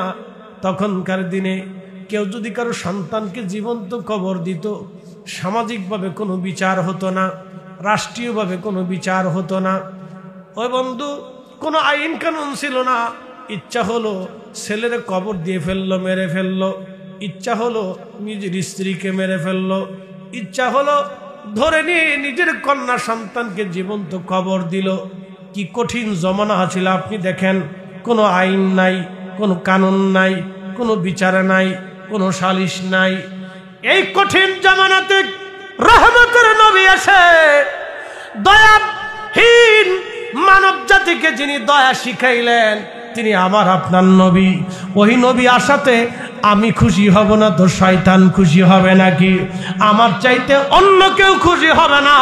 নবীর আগমনের দিন আমাদের ঈদের দিন। কথা কন না কেন? খুব মনোযোগ দিবেন। আল্লাহ নবী, রহমতের নবী বলতেছিলেন, এ দাহিয়া, এরপরে কি হলো বলো? দাহিয়াতুল কালবি বলতেছেন, ইয়া রাসূলুল্লাহ, নবীজি, আমি চিন্তা করলাম স্ত্রীর সামনে থেকে তো বাচ্চা নেওয়া যাবে না। একদিন বিবিরে ফাঁকি দিয়ে বললাম, বিবিরে, আমার মেয়েটাকে আমার কোলে দিয়ে দাও, আমি তাকে মেলার ভিতর থেকে বহু কিছু কিনে নিয়ে আসি, ঘুরে ফিরে নিয়ে আসি, আমার মেয়েটাকে নিয়ে আমি একটু আনন্দ দিয়ে আসি। বিবি আমাকে বিশ্বাস করে সন্তানটা আমার কাছে দিয়ে দিল। নবীজি, আমি কাঁধে করে সন্তান নিয়ে রওনা করলাম। যেতে যেতে একেবারে মরুভূমির মাঝে চলে গেলাম। মেয়েটা বারবার বলতেছিল, আব্বু, তুমি কি জন্য আমাকে মরুভূমিতে নিয়ে যাও? আমি বললাম, মেয়েরে, কিছু পরেই বুঝতে পারবা আমি কেন তোমাকে নিয়ে যাচ্ছি। আমার মেয়েটা তখনও বুঝে নাই কিছু সময় পরে আমার জীবনে কি বয়ে আসতেছে। আল্লাহ বলেন, অমা তাদেরই নাফসুন মাজা তাকসিবু গাদা, মানুষ জানে না আগামী মুহূর্ত তার জন্য ভাগ্যে কি লেখা আছে। শিখে যাবেন সরাইলবাসী, ইসলাম কত সুন্দর। নবীজি ডাক দিলেন, দাহিয়া রে, এরপরে কি বলো? দাহিয়া ডাক দে বলো, কাঁধে করে বাচ্চাটাকে নিয়ে যাচ্ছি আমি। বাচ্চাটা তখনও বলতেছিল, আব্বু, আমার তুমি কই নিয়ে যাও? আমি বললাম, মেয়েরে, কিছু সময় পরে তুমি বুঝবা আমি তোমার কোথায় নিয়ে যাচ্ছি। হুজুর, মরুভূমির গভীরে চলে গেলাম। আমার হাতের মধ্যে একটা কোদাল ছিল, আমি খনন করতেছিলাম, মাটি বালি সরাইতেছিলাম, মাটি টেনে টেনে গর্ত করতেছিলাম। মেয়েটাও নিজের হাতে মাটি উঠাইতেছিল। আমার শরীরে মাটিগুলি এসে লাগতেছিল। মেয়েটার, আমার কলিজার টুকরা মেয়েটা ছোট্ট কুচি হাত দিয়ে দিয়ে দিয়ে দিয়ে আমার বালিগুলি ধুলাগুলি ঝেড়ে ঝেড়ে পরিষ্কার করে দিচ্ছিল। হুজুর, আমি দাহিয়া এত কঠিন হৃদয়ের অধিকারী হয়ে গেছিল। নবীজি, ছোট্ট মেয়েটার এই ভালোবাসাও শেষ হয়ে আমার মনে মায়া লাগে না। নবীজি, আমার দাড়ি মোবারক দাড়ির ভিতরে এসে, মাথার চুলের মধ্যে এসে ধুলা বালিগুলি ছিটে ছিটে লাগতেছিল। মেয়েটা দৌড়ে এসে আমার কোলের মধ্যে বসে বসে দাড়ির ভিতরে ধুলা বালিগুলি পরিষ্কার করে দিচ্ছিল, মাথার ধুলা বালিগুলি পরিষ্কার করে দিচ্ছিল। নবীজি, আমার তখনও মনে মায়া লাগে নাই। নবীজি, আমি তখনও কঠিন হৃদয়ের অধিকারী ছিলাম। ইয়া রাসূলুল্লাহ, গর্ত খনন করতেছিলাম। মেয়েটা তখনও বলতেছিল, আব্বু তুমি কেন গর্ত খনন করো বাবা? আমি বললাম, মেয়েরে, কিছু সময় পরে বুঝতে পারবা আমি কেন গর্ত খনন করতেছি। আমার মেয়েটা তখনও জানে না তার ভাগ্যের কি নির্মম পরিহাস সামনে আসতেছে। হুজুর, আমার তখনও মায়া লাগে নাই। নবীজি, গর্ত খনন হয়ে গেল, ধাক্কা দিয়ে মেয়েটাকে গর্তের মধ্যে ফেলে দিলাম। মেয়েটা চিৎকার মেরে উঠল, আম্মু, বাবা গো, তুমি আমার গর্ত থেকে উঠাও। বাবা গো, আমারও তুমি জানে মেরে ফেলে দিও না। আব্বা, আমারে তুমি জীবন ভিক্ষা দাও গো বাবা। বাবা গো, মেয়ে হওয়ার কারণে যদি আমাকে মেরে ফেলে দাও, আমি পৃথিবীর অন্য কোথাও চলে যাব। আব্বু, আমার জানে মাইরো না, আমি তোমার পরিচয় কোনোদিন দেব না। হুজুর, নবী গো, তখন আমার মনে মায়া লাগে নাই। ইয়া রাসূলুল্লাহ, আমি এত বড় জালিম ছিলাম, এত কঠিন হৃদয়ের অধিকারী ছিলাম, আমার কলিজার টুকরা সন্তানের প্রতি আমার তখনও মায়া হয় নাই। নবী গো, আমি মাটি দিতে লাগলাম। মেয়েটা বারবার চিৎকার করতেছিল। আমি তার গর্তের ভিতরে মাটি দিয়ে, জীবন্ত কবরের ভিতরে মাটি দিয়ে আমি একেবারে তাকে মাটি দিয়ে ঢেকে ফেলে দিলাম। নবীজি, শেষ সময় পর্যন্ত সে বাঁচার জন্য আমার আকুতি মিনতি করতেছিল। নবীজি, আমার মায়া লাগে নাই, আমি তখনও বড় কঠিন জালিম ছিলাম।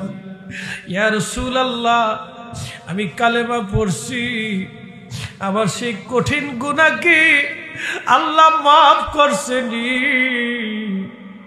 আমার সেই কঠিন অপরাধকে আল্লাহ মাফ করছেনি। ইয়া রাসূলুল্লাহ, আমার এই অপরাধ, আমার জীবনের গুনাহ মাফ হইছেনি। নবী গো, আমার গুনাহ মাফ হইছেনি। ইয়া রাসূলুল্লাহ, আমার মতো জালিম আপনার সাহাবী বাগানের ভিতরে আর কেউ নাই। নবী গো, এত বড় অপরাধ আমার ক্ষমা হইছেনি। আল্লাহর হাবিবের চক্ষু মোবারক দিয়ে পানি পড়ে পড়ে দাড়ি মোবারক ভিজে ভিজে জমিনে পড়তেছিল। নবীজি ডেকে বলেন, দাহিয়া, তোমার কি একটু মায়া লাগে নাই? দাহিয়া ডাক দিয়ে বলে, হুজুর, আমার একটু মায়া লাগে নাই। নবীজি কাঁদে বলে, দাহিয়া রে, তোমার কি মায়া হয় নাই? দাহিয়া বলি, ইয়া রাসূলুল্লাহ, আমার একটু মায়া লাগে নাই। হুজুর, আমার মতো জালিম আল্লাহ মাফ করছেনি। আল্লাহ নবী ডাক দিয়ে বলেন, দাহিয়া রে, তুমি চিন্তা করিও না, যখনই তুমি কালেমা পড়ছো, তুমি ভুল স্বীকার করছো রে দাহিয়া, আমার রব আমার আল্লাহ সাথে সাথে তোমার জীবনের গুনাহগুলি মাফ করে দিয়েছে। ওই নবী যেই মাসে আসছে রে, সেই মাসে হলো আমাদের জন্য নাজাতের মাস, সেই মাস হলো আমাদের জন্য ঈদের মাস। কথা বলেন ঠিক না বেঠে? প্রিয় উপস্থিতি, যদি কোনোদিন আপনি উহুদের ময়দানে চলে যান, মদিনাতে যাওয়ার পরে একটা পাহাড় পাবেন। এই পাহাড়ের নাম হচ্ছে উহুদ পাহাড়। উহুদ নবীজি যদি কোনোদিন আপনি মদিনাতে যান, উহুদের পাহাড়ে যাবেন, উহুদ পাহাড়কে ধরে বলবেন, ও পাহাড়, তুমি এমন কি কাজ করেছো যে আমার নবী তোমাকে ভালোবাসতো এবং তুমিও নবীকে ভালোবাসতা? তুমি এমন জীবনে কি আমল করেছো উহুদ? তোমার কি এমন নামাজ আছে? তোমার কি এমন রোজা আছে? তোমার কি এমন হজ আছে? তোমার কি এমন যাকাত আছে? তোমার কি এমন কুরবানি আছে? উহুদ, তুমি জীবনে কি তোমার বাবা মার খেদমত করেছো, নাকি তুমি সারা জীবন রোজা রেখেছো যে তুমি জান্নাতের পাহাড় হয়ে গেলা? নবী বললেন, আলা বাবিম মিন আবওয়াবিল জান্নাহ, উহুদ আমাকে ভালোবাসে, আমি উহুদকে ভালোবাসি। উহুদ আল্লাহর জান্নাতের পাহাড়। জীবনে নামাজ নাই, রোজা নাই, জিকিরি নাই, ফিকিরি নাই, ইবাদত নাই, কিচ্ছু নাই তার, শুধু নবীকে ভালোবাসার কারণে একটা পাহাড় উহুদ আল্লাহর জান্নাতে চলে গেল। একবার জোরে বলা যাবে কি মারহাবা? শুধু নবীকে ভালোবাসার জন্য একটি পাহাড় উহুদ জান্নাতে চলে গেল। শুধু জান্নাত, জান্নাত, জান্নাত। ও ব্রাহ্মণবাড়িয়াবাসী খুব মনোযোগ দিবেন। ঠিক সরাইল না? সরাইলবাসী খুব মনোযোগ দিবেন। বন্ধু আমার, উহুদ পাহাড় নবীকে ভালোবাসলো, শুধু উহুদ নবীকে ভালোবাসে নাই। মনোযোগ দিয়ে কথাগুলি শুনবেন। কাবা আমার নবীকে ভালোবাসলো। সৃষ্টির এমন কিছু নাই যাহা নবীকে ভালো না বাসছিল। খুব মনোযোগ দিবেন। হযরতে আব্বাজান আদম শফিউল্লাহ আলাইহিস সালামকে আমার আল্লাহ নিজ হাতে সুন্দর অবয়ব দিয়ে বানিয়েছেন। আল্লাহ কোরআনে বললেন, লাকাদ খালাকনাল ইনসানা ফি আহসানি তাকবীর।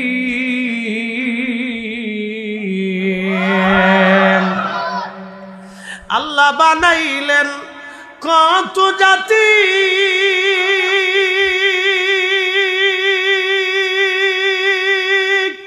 হইল না তার প্রেম প্রীতি,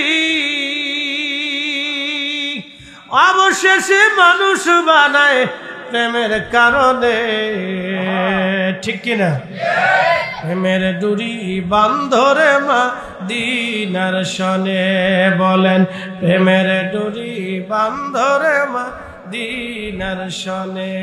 মানুষ বানাইছে আল্লাহ প্রেমের কারণে। বলেন, মানুষ বানাইছে আল্লাহ প্রেমের কারণে। প্রেমের ডোরে বান্ধরে মদিনার শনে। আহা, প্রেমের ডোরি বান্ধরে মদিনার শনে। এই প্রেম যদি না থাকতো পৃথিবী ধ্বংস হয়ে যাইতো। আমার রসুল বলেছেন, আমার উম্মতেরা রে, আমার রব আমার আল্লাহ এই ভালোবাসাটাকে 100 ভাগে ভাগ করেছেন। 1 ভাগ ভালোবাসা আমার আল্লাহ তামাম সৃষ্টির মধ্যে আমার আল্লাহ দিয়েছেন। 99 প্রকার ভালোবাসা আমার আল্লাহ তার নিজের কাছে রেখে দিয়েছেন। এজন্য আল্লাহর নাম রহমান, আল্লাহর নাম রহিম। আল্লাহর নাম রহমান, আল্লাহর নাম রহিম। সূর্যের আলো দেয় কে? দুনিয়াতে বৃষ্টি দেয় কে? বৃষ্টি না চাইতেও আল্লাহ জোর করে দিয়ে দিলেন। পানি চাইলেন না, আল্লাহ জোর করে দিয়ে দিল। ফসল লাগাইলেই আল্লাহ মাটির ভিতর থেকে ফসল উঠাই দিল। বাংলাদেশের যে কোনো স্থানে আপনি একটা গাছ লাগাবেন, গাছ হয়ে যাবে। আষাঢ় মাস যখন আসবে বৃষ্টির চাওয়া লাগবে না, অটোমেটিক আল্লাহর আকাশ থেকে বৃষ্টি আসবে। বৃষ্টি দেয় কে? না না, জোরে বলেন, দেয় কে? আচ্ছা আপনারা বলেন তো, কয়েকদিন আগে গোয়ালন্দ এই এক পাগলের কবর থেকে উঠাইয়া আগুন দিয়ে মানুষেরা পোড়াইল। আচ্ছা বলেন, যারা পোড়াইল তারা জালিম, তাতে কোনো সন্দেহ নাই। কথা বলেন ঠিক কিনা? হুজুর, কারণ কি? মানুষ মারা যাওয়ার পরে তার জিম্মাদারি কি আমাদের হাতে না আল্লাহর হাতে? তার শাস্তি কি আমরা দেব না আল্লাহ দেব? আবু জাহেলের শাস্তি মারা যাওয়ার পরে কি নবীজি দিছেন না আল্লাহ দিছেন? রসুল তো আবু জাহেল মল্ল বদরের যুদ্ধের ময়দানে, নবীজি আগুন দিয়ে পোড়াইলেন না, কারণ এত কষ্ট নবীকে দিয়েছে, তারপরেও নবী আগুন দিয়ে পোড়াইলেন না। আরে নূরে পাগলা, তোরা আবু জাহেলের চাইতেও কাফের ছিল না। নূরে পাগলারে তোমরা কবর থেকে উঠাইয়া আগুন দিয়ে পোড়াইয়া তোমরা এই জাতির কি মেসেজ দাও? এ জাতির বুঝার আর বাকি নাই, তোমরা উগ্রবাদীর দল, তোমরা জালিম।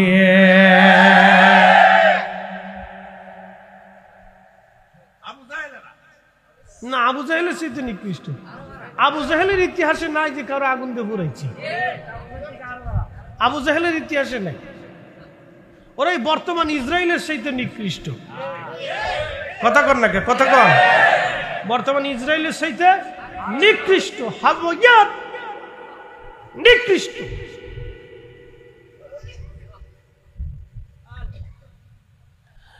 প্রিয় মুসলমান, খুব মনোযোগের সাথে শুনবেন বাবাজি, ভালো করে শুনে যাবেন। ভালোবাসা, তামাম সৃষ্টির মধ্যে আল্লাহ ভালোবাসা দিলেন এক ভাগ। কয় ভাগ? বাকি 99 ভাগ ভালোবাসা কার কাছে? যদি না থাকতো তাহলে আমরা যে পরিমাণে অপরাধ করি, অবশ্যই আল্লাহ আকাশ থেকে পাথর নিক্ষেপ করত। কথা কন। আমরা যে পরিমাণে অন্যায় করি, দেখলেন কয়েকদিন আগে ভাইয়ের চোখ উঠাইল জমির জন্য, এক ভাই আর এক ভাইয়ের চোখ উঠাইল, ঘটনা বরিশাল। বন্ধু খুব মনোযোগ দিবেন, প্রতিনিয়ত এমন ঘটনা ঘটে। আমি কয়টা আপনাদেরকে বলবো, হাজার হাজার ঘটনা ঘটে। সেই দিন দেখলাম এই এক লোক ওই আপনার কি বলে বগুড়াতে হাতুড়ে দিয়ে ঘুমন্ত মানুষকে নির্মমভাবে পিটিয়ে হত্যা করলো। আহা বন্ধু, কি গভীর কথা, কত কঠিন কথা। এইভাবে রাজনৈতিক ঝামেলা, সামাজিক ঝামেলা, পারিবারিক ঝামেলা, এরপরে ভাইজান মতদ্বন্দ্ব, বিভিন্ন কারণে বাংলাদেশে মানুষকে খুন করে, হত্যা করে। আরো বহু আছে ভাইজান, মনোযোগ দিয়ে কথা শুনবেন। কুকুরে মারামারি হয়। জীবনে দেখেন এই এক কুকুর আর এক কুকুরকে মার্ডার করে। বিড়ালে মারামারি হয়, দেখবেন এক বিড়াল আর এক বিড়ালে মারামারি করে। বিড়াল তার হাতা দিয়া 4G স্টাইলে মারতে থাকে, এক বিড়াল আর এক বিড়ালে থাপড়ায় মারে, কিন্তু দেখবেন কখনো রক্ত বের হয় না। এক বিড়াল আর এক বিড়ালে খুন করে না, মরগে মারামারি করে। এক মোরগ আর এক মোরগকে খুন করে না। বন্ধু খুব মনোযোগ দিয়ে কথাগুলি শুনবেন। গরু মারামারি করে, এক গরু আর এক গরুরে মেরে ফেলে দেয় না। মহিষে মারামারি করে, এক মহিষ আর এক মহিষকে মেরে ফেলে দেয় না। পাখি মারামারি করে, এক পাখি আর এক পাখিরে একবারে মেরে ফেলে দেয় না। খুব মনোযোগ দিবেন। কিন্তু মানুষে মারামারি করে, এক মানুষ আর এক মানুষকে হত্যা করে। এরাই হলো জালিম। কথা বলেন ঠিক না বেঠে?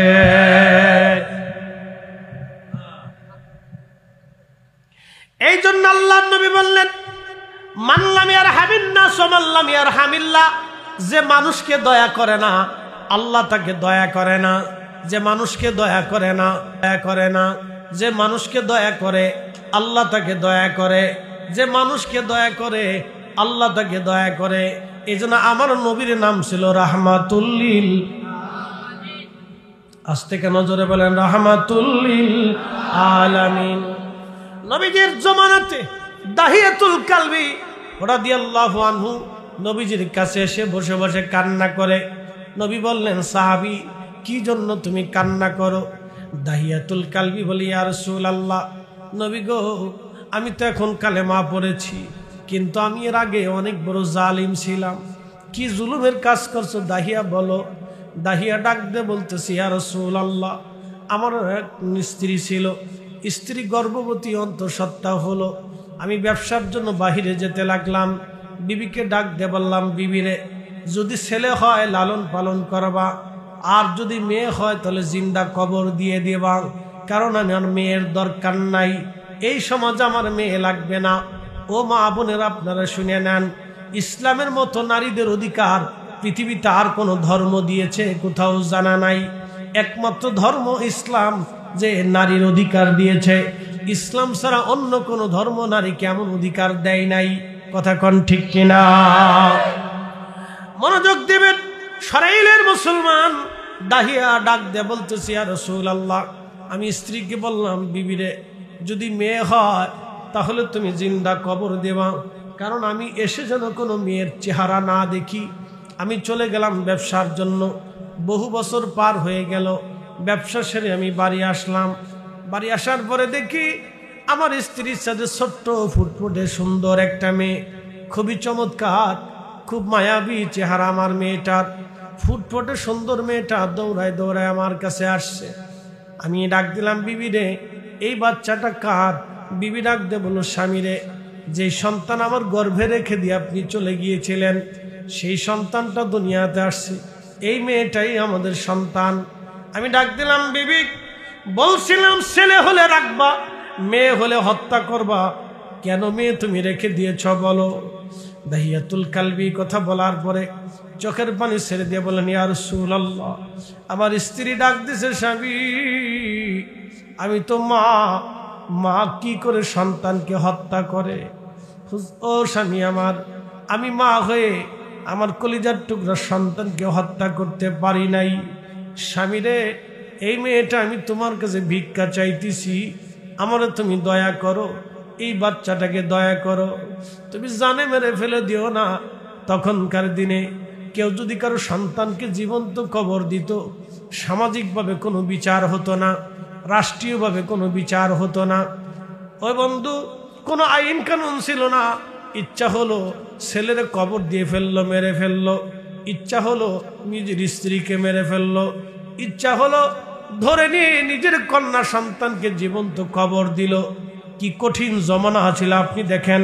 কোনো আইন নাই, কোনো কানুন নাই, কোনো বিচার নাই, কোনো সালিশ নাই।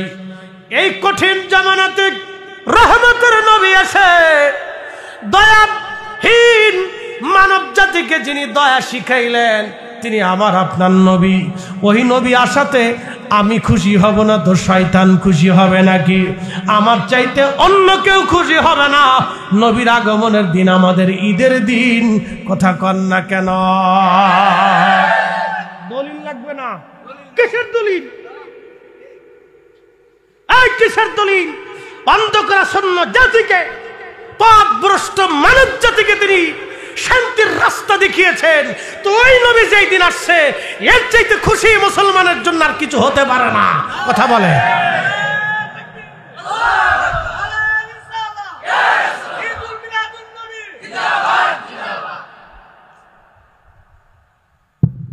উনি দলিল চায়। কিসের দলিল?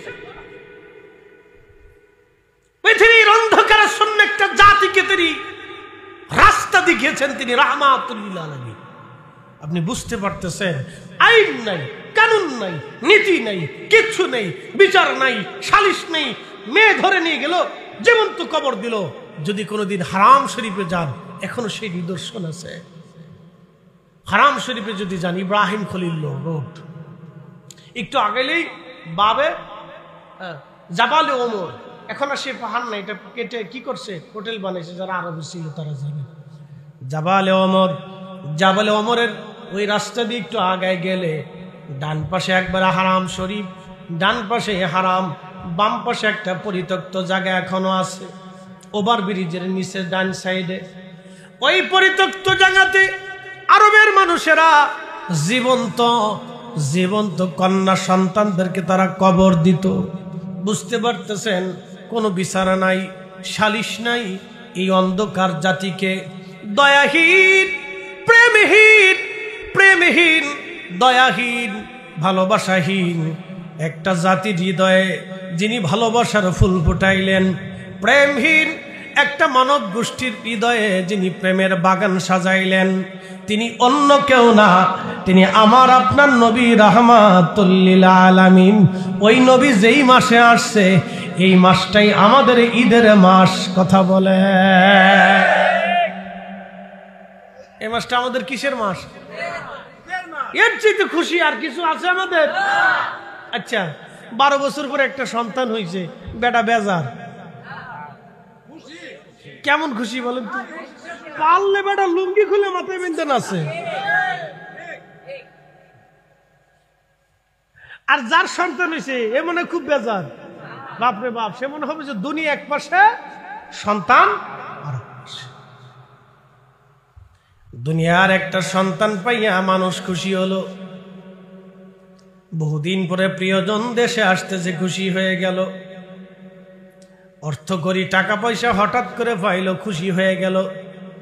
আপনাদের ওই বিশ্ব রোডে একজন গরিব মানুষ রিক্সা চালায়, রোডের পাশে তার একটা জমি ছিল।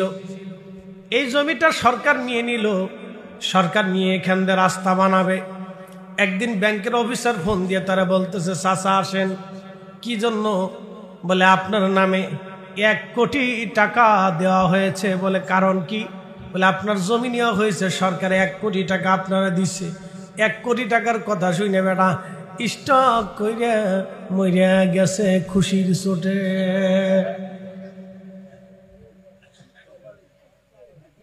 খুশির চোটে বেটা, খুশির চোটে স্টক করছে।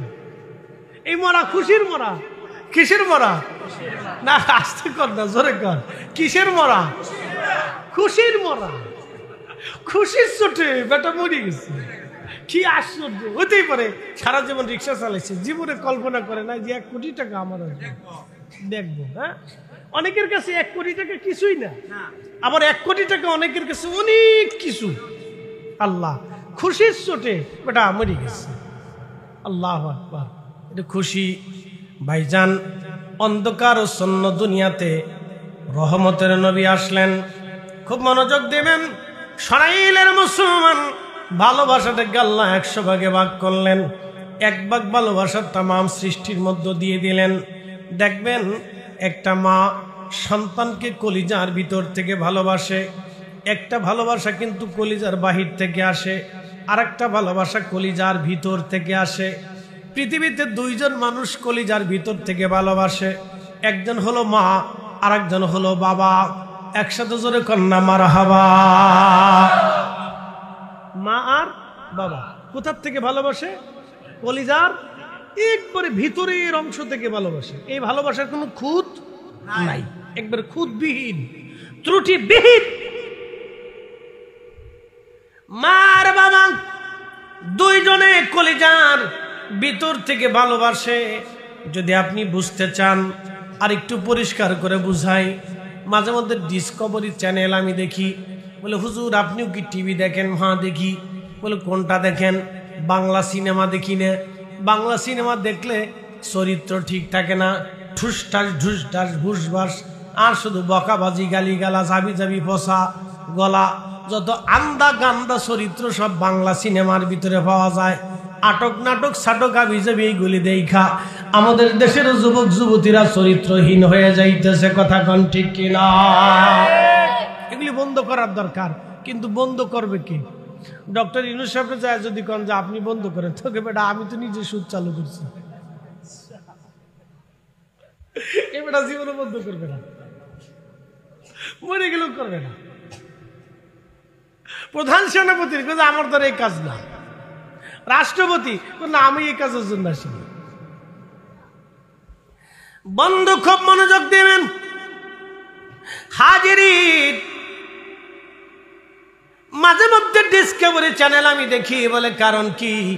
পশু পাখিদেরকে মাঝে মধ্যে দেখা যায় চ্যানেলের ভিতরে। আমি এইগুলি দেখি বোঝার জন্য। বাবা আমার, মাঝে মধ্যে দেখি বাঘের দলেরা মহিষের তাড়া করছে ধরার জন্য। বাঘের সিংহের ভয়ে সব মহিষ পালায় চলে গেল, কিন্তু মা মহিষ তার বাচ্চা ছেড়ে পালায় না। কারণ কি?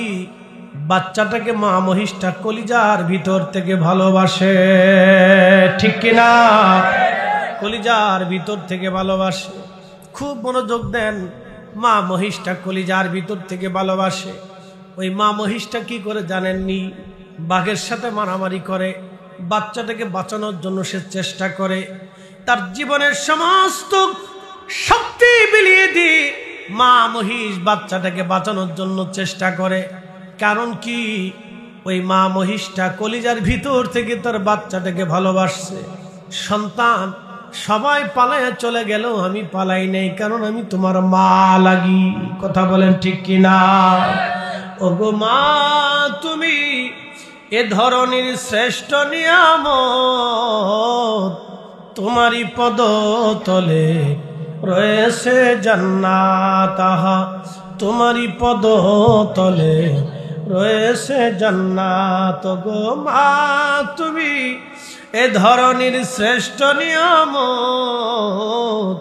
তোমারই পদতলে রয়েছে জান্নাত, তোমারই পদতলে রয়েছে জান্নাত।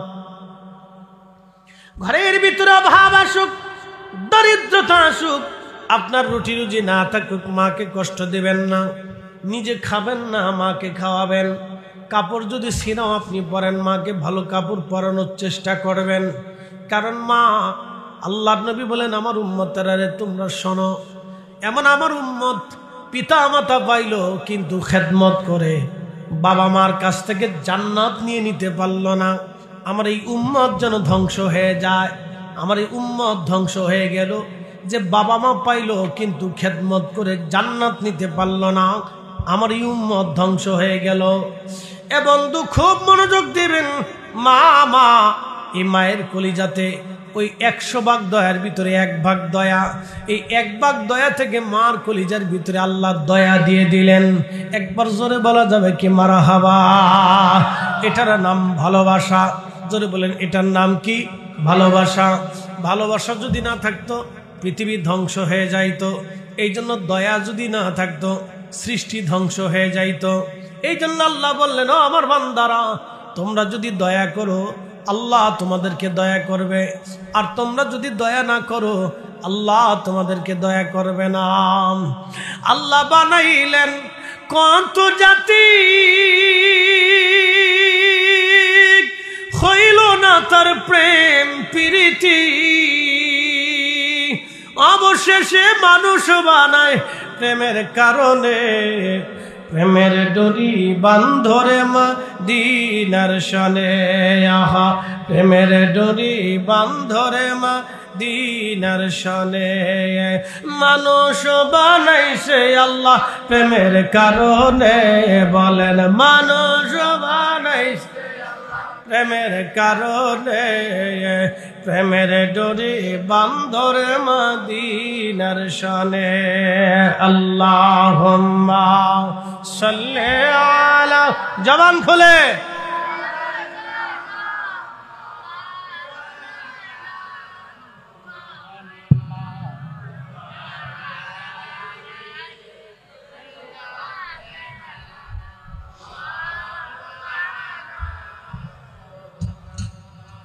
বুঝতে কি কোনো অসুবিধা? চলবে না বন্ধ হবে? একসাথে বলেন তো আল্লাহু আকবার। বলেন না ইয়া রাসূলুল্লাহ। হাত উঁচা করে বলেন না ইয়া রাসূলুল্লাহ। তাকবীর, নারীর সালাত। হাত নামান, খুব মনোযোগ দিয়ে কথা শুনবেন। ওয়াজ কিন্তু শেষ না। আল্লাহ নবী বললেন, তোমরা মানুষকে দয়া করো, আল্লাহ তোমাদেরকে দয়া করবে। খুব মনোযোগ দিবেন। আল্লাহ নবী রহমতের নবী বলতেছিলেন, এ দাহিয়া, এরপরে কি হলো বলো? দাহিয়াতুল কালবি বলতেছেন, ইয়া রাসূলুল্লাহ, নবীজি আমি চিন্তা করলাম স্ত্রীর সামনে থেকে তো বাচ্চা নেওয়া যাবে না। একদিন বিবিরে ফাঁকি দিয়ে বললাম, বিবিরে আমার মেয়েটাকে আমার কোলে দিয়ে দাও। আমি তাকে মেলার ভিতর থেকে বহু কিছু কিনে নিয়ে আসি, ঘুরে ফিরে নিয়ে আসি, আমার মেয়েটাকে নিয়ে আমি একটু আনন্দ দিয়ে আসি। বিবি আমাকে বিশ্বাস করে সন্তানটা আমার কাছে দিয়ে দিল। নবীজি আমি কাঁধে করে সন্তান নিয়ে রওনা করলাম। যেতে যেতে একেবারে মরুভূমির মাঝে চলে গেলাম। মেয়েটা বারবার বলতেছিল, আব্বু তুমি কি জন্য আমাকে মরুভূমিতে নিয়ে যাও? আমি বললাম, মেয়েরে কিছু পরেই বুঝতে পারবা আমি কেন তোমাকে নিয়ে যাচ্ছি। আমার মেয়েটা তখনও বুঝে নাই কিছু সময় পরে আমার জীবনে কি বয়ে আসতেছে। আল্লাহ বলেন, অমা তাদেরই নাফসুম মাজা তাকসিবু গাদা। মানুষ জানে না আগামী মুহূর্ত তার জন্য ভাগ্যে কি লেখা আছে। মানুষ জানে না আগামী সময় তার নসিবের মধ্যে কি লেখা আছে। বাবা কথা কেন বাবা, এই যে কথা বলে না, ওরা ওরা ওরা কমিটির লোক, হ্যাঁ কমিটির লোক, ফাঁকে ফাঁকে ভাই আবার কাছে কাছে বসে, বাপরে ভাই হয়নি না, থাক থাক, ওরা ছোট মানুষ, ওরা সামনে না থাকলে পরে আমরা পিছিয়ে পড়ে যাব, ওদের সামনে থাকার দরকার। তোরা কমিটির সদস্য নি, হ্যাঁ বিরাট সদস্য রে, জুব্বাজার বি গাই দিয়ে যাইছি, মুসল্লি বালা মারহাবা কর না, ওদের থাকতে হবে সামনে, গল্প গুজব পুরো যায়। আমি কয়েকদিন আগে মালয়েশিয়াতে গেলাম। মালয়েশিয়ার একটা অফিসিয়াল শহর আছে নাম পুত্রজায়া, অনেক উন্নত। তোর পুত্রজায়াতে ওদের পার্লামেন্টের সামনে একটা মসজিদ আছে, অনেক সুন্দর করে মসজিদ নির্মাণ করছে, খুবই চমৎকার। আর আমাদের দেশের বাইতুল মুকাররমে গেলে কি অবস্থা, কি যে অবস্থা, এটা ভাষায় প্রকাশ করার মতো। মসজিদ দেখলে মনে হয় যে স্বর্গে চলে এসেছি, এত সুন্দর মসজিদ। না চলো চলো, মসজিদ দেখলে মনে হয় যে স্বর্গে চলে এসেছি, এত সুন্দর মসজিদ। তো মাগরিবের আজান দিল, আজানের আগে যিনি মুয়াজ্জিন তিনি কোরআন তেলাওয়াত করলো, দুরুদ সালাম পড়লো, একসাথে বলবো না মারহাবা মারহাবা। খালি যত বেদাতের হতো বাংলাদেশে, কি ঠিক আসতে কেন কেন, যত বেদাতের ফতোয়া মনে হয় যে এদের কাছে ইসলাম চলে গেছে। আজানের আগে দুরুদ সালাম পড়লে এরা ভাবে মনে হয় ইসলাম বুঝি শেষ,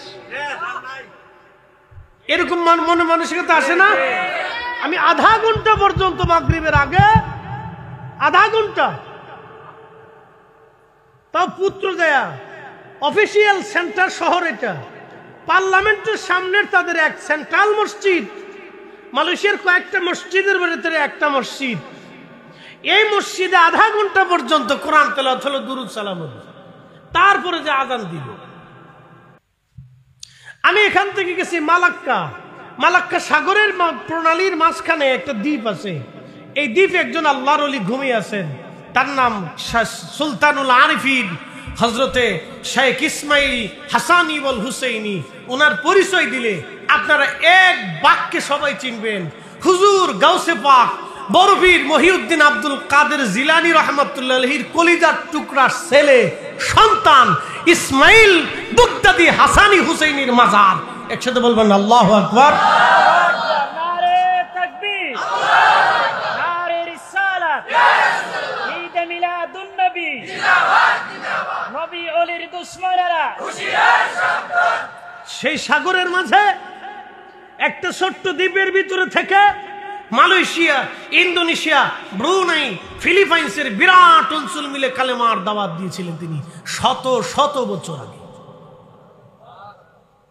সুবহানাল্লাহ, বাড়ি যা সুবহানাল্লাহ। আমরা অনেক সময় গান শুনি না, এই ওলি আল্লাহর বাংলাদেশ, শহীদ গাজীর বাংলাদেশ, রহম করো আল্লাহ, রহম করো আল্লাহ।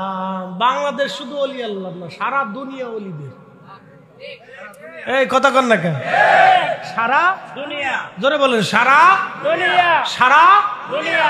কোথায় সাগরের মাঝখানে একটা ছোট্ট দ্বীপেও আল্লাহর ওলি শত শত বছর ধরে ঘুমাই রয়েছে। কল্পনা করলে গা থিম হয়ে ওঠে যে কি করে সম্ভব হয়েছিল সেই দিনে। এই দুর্ভিক্ষ অঞ্চলে সে কালেমার দাওয়াত দিলেন মানুষের মাঝে তারা, আর আজকে তাদের নাম শুনলে শরীরে চুলকায়। কি আশ্চর্য, অসুস্থতা মস্তিষ্কের ভিতরে ঢুকছে, তাই ভাষায় প্রকাশ করার মতো।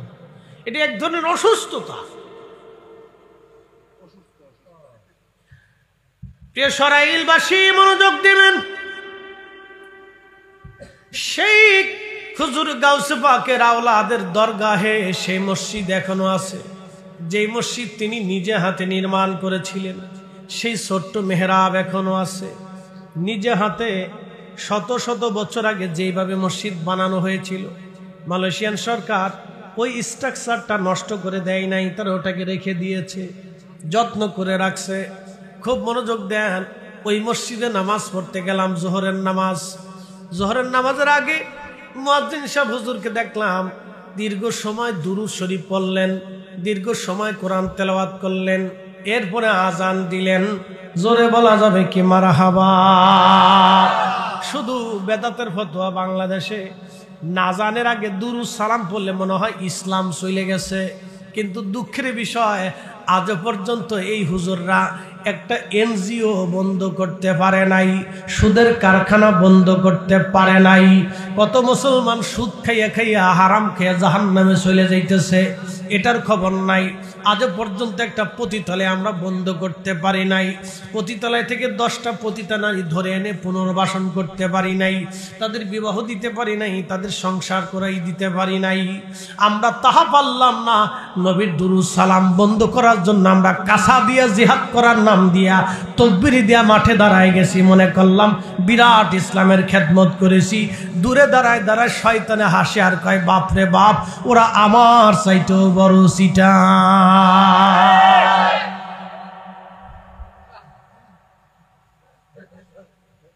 কি কথা খারাপ কইছি ভাই?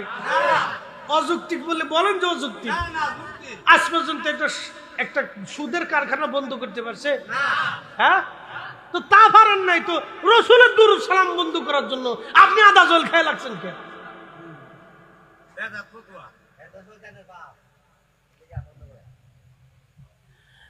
সরাইলবাসী মনোযোগ দিয়ে শুনবেন। আজ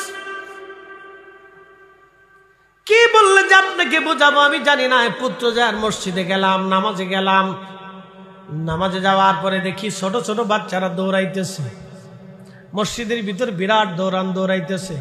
আমরা নামাজ পড়ি, ওইদিকে বাচ্চারা দৌড়ায়। যদি বাংলাদেশে হইতো তাহলে বিরাট যুদ্ধ লেগে যাইতো। কি কথা কন না কে? দৌড়াক, অসুবিধা নাই, খুব মনোযোগ দিবেন। আল্লাহর নবী মসজিদে নববীর ভিতরে বসে আছেন, এমন সময় এক বেদুইন আসছে। বেদুইন আইসা মসজিদের ভিতরেই পেশাব শুরু করে দিছে। সহিহ বুখারীর হাদিস। তাও কোন মসজিদে? নবীর মসজিদ, যেই মসজিদে 1 রাকাত নামাজ পড়লে 50,000 রাকাতের সমান সওয়াব হয়। আল্লাহু আকবার। সেই মসজিদে বেদুইন এসে পেশাব শুরু করে দিল। সাহাবীরা ধরতে গেছে, মারবে। নবী বললেন থামো, তারে পেশাব করতে দাও। সহিহ বুখারী হাদিস। আর আমরা কবরের ভিতর থেকে লাশ উঠাই পুরাইতেছি।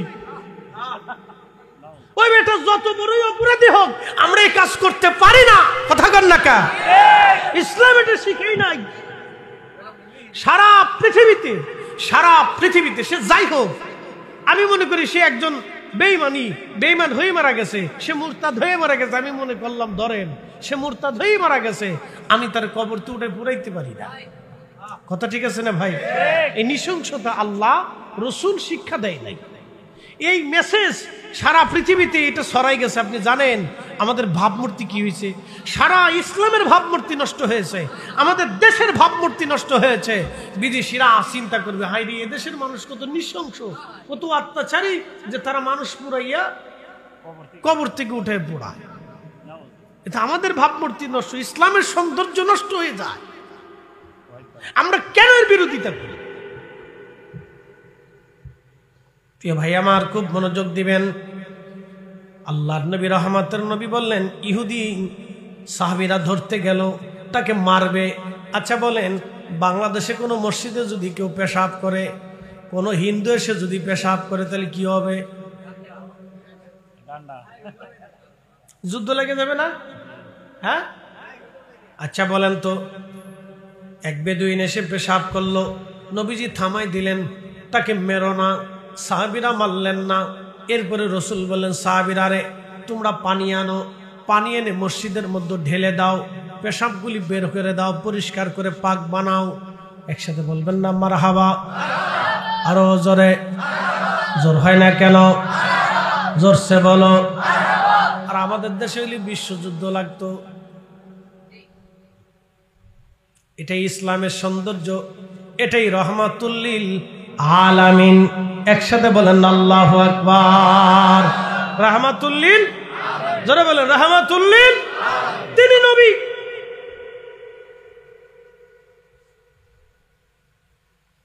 এ মুসলমান, একজন বেদুইন এসে, বিধর্মী এসে নবীর মসজিদে নবীজির সামনে পেশাব করলো। নবীজি তাকে মারলেন না, পিটাইলেন না, গালি দিলেন না, ধমক দিলেন না। সাহাবীরা বললেন, হুজুর এটা কেমন হলো? নবীজি বললেন, যদি বাধা দাও তার পেশাবে কষ্ট হবে। আল্লাহর নবী এরপরে পেশাব শেষ হয়ে গেল। বেদুইন বলল, ইয়া রাসূলুল্লাহ, পেশাব করলাম আপনার মসজিদে, বাধা দিলেন না। নবীজি বলেন, বাধা যদি দিতাম তোমার কষ্ট হতো। এটা বেদুইন, এটা মুসলমানদের পবিত্র জায়গা, এখানে নামাজ হয়, কোরআন তেলাওয়াত হয়, আল্লাহর ইবাদত হয়।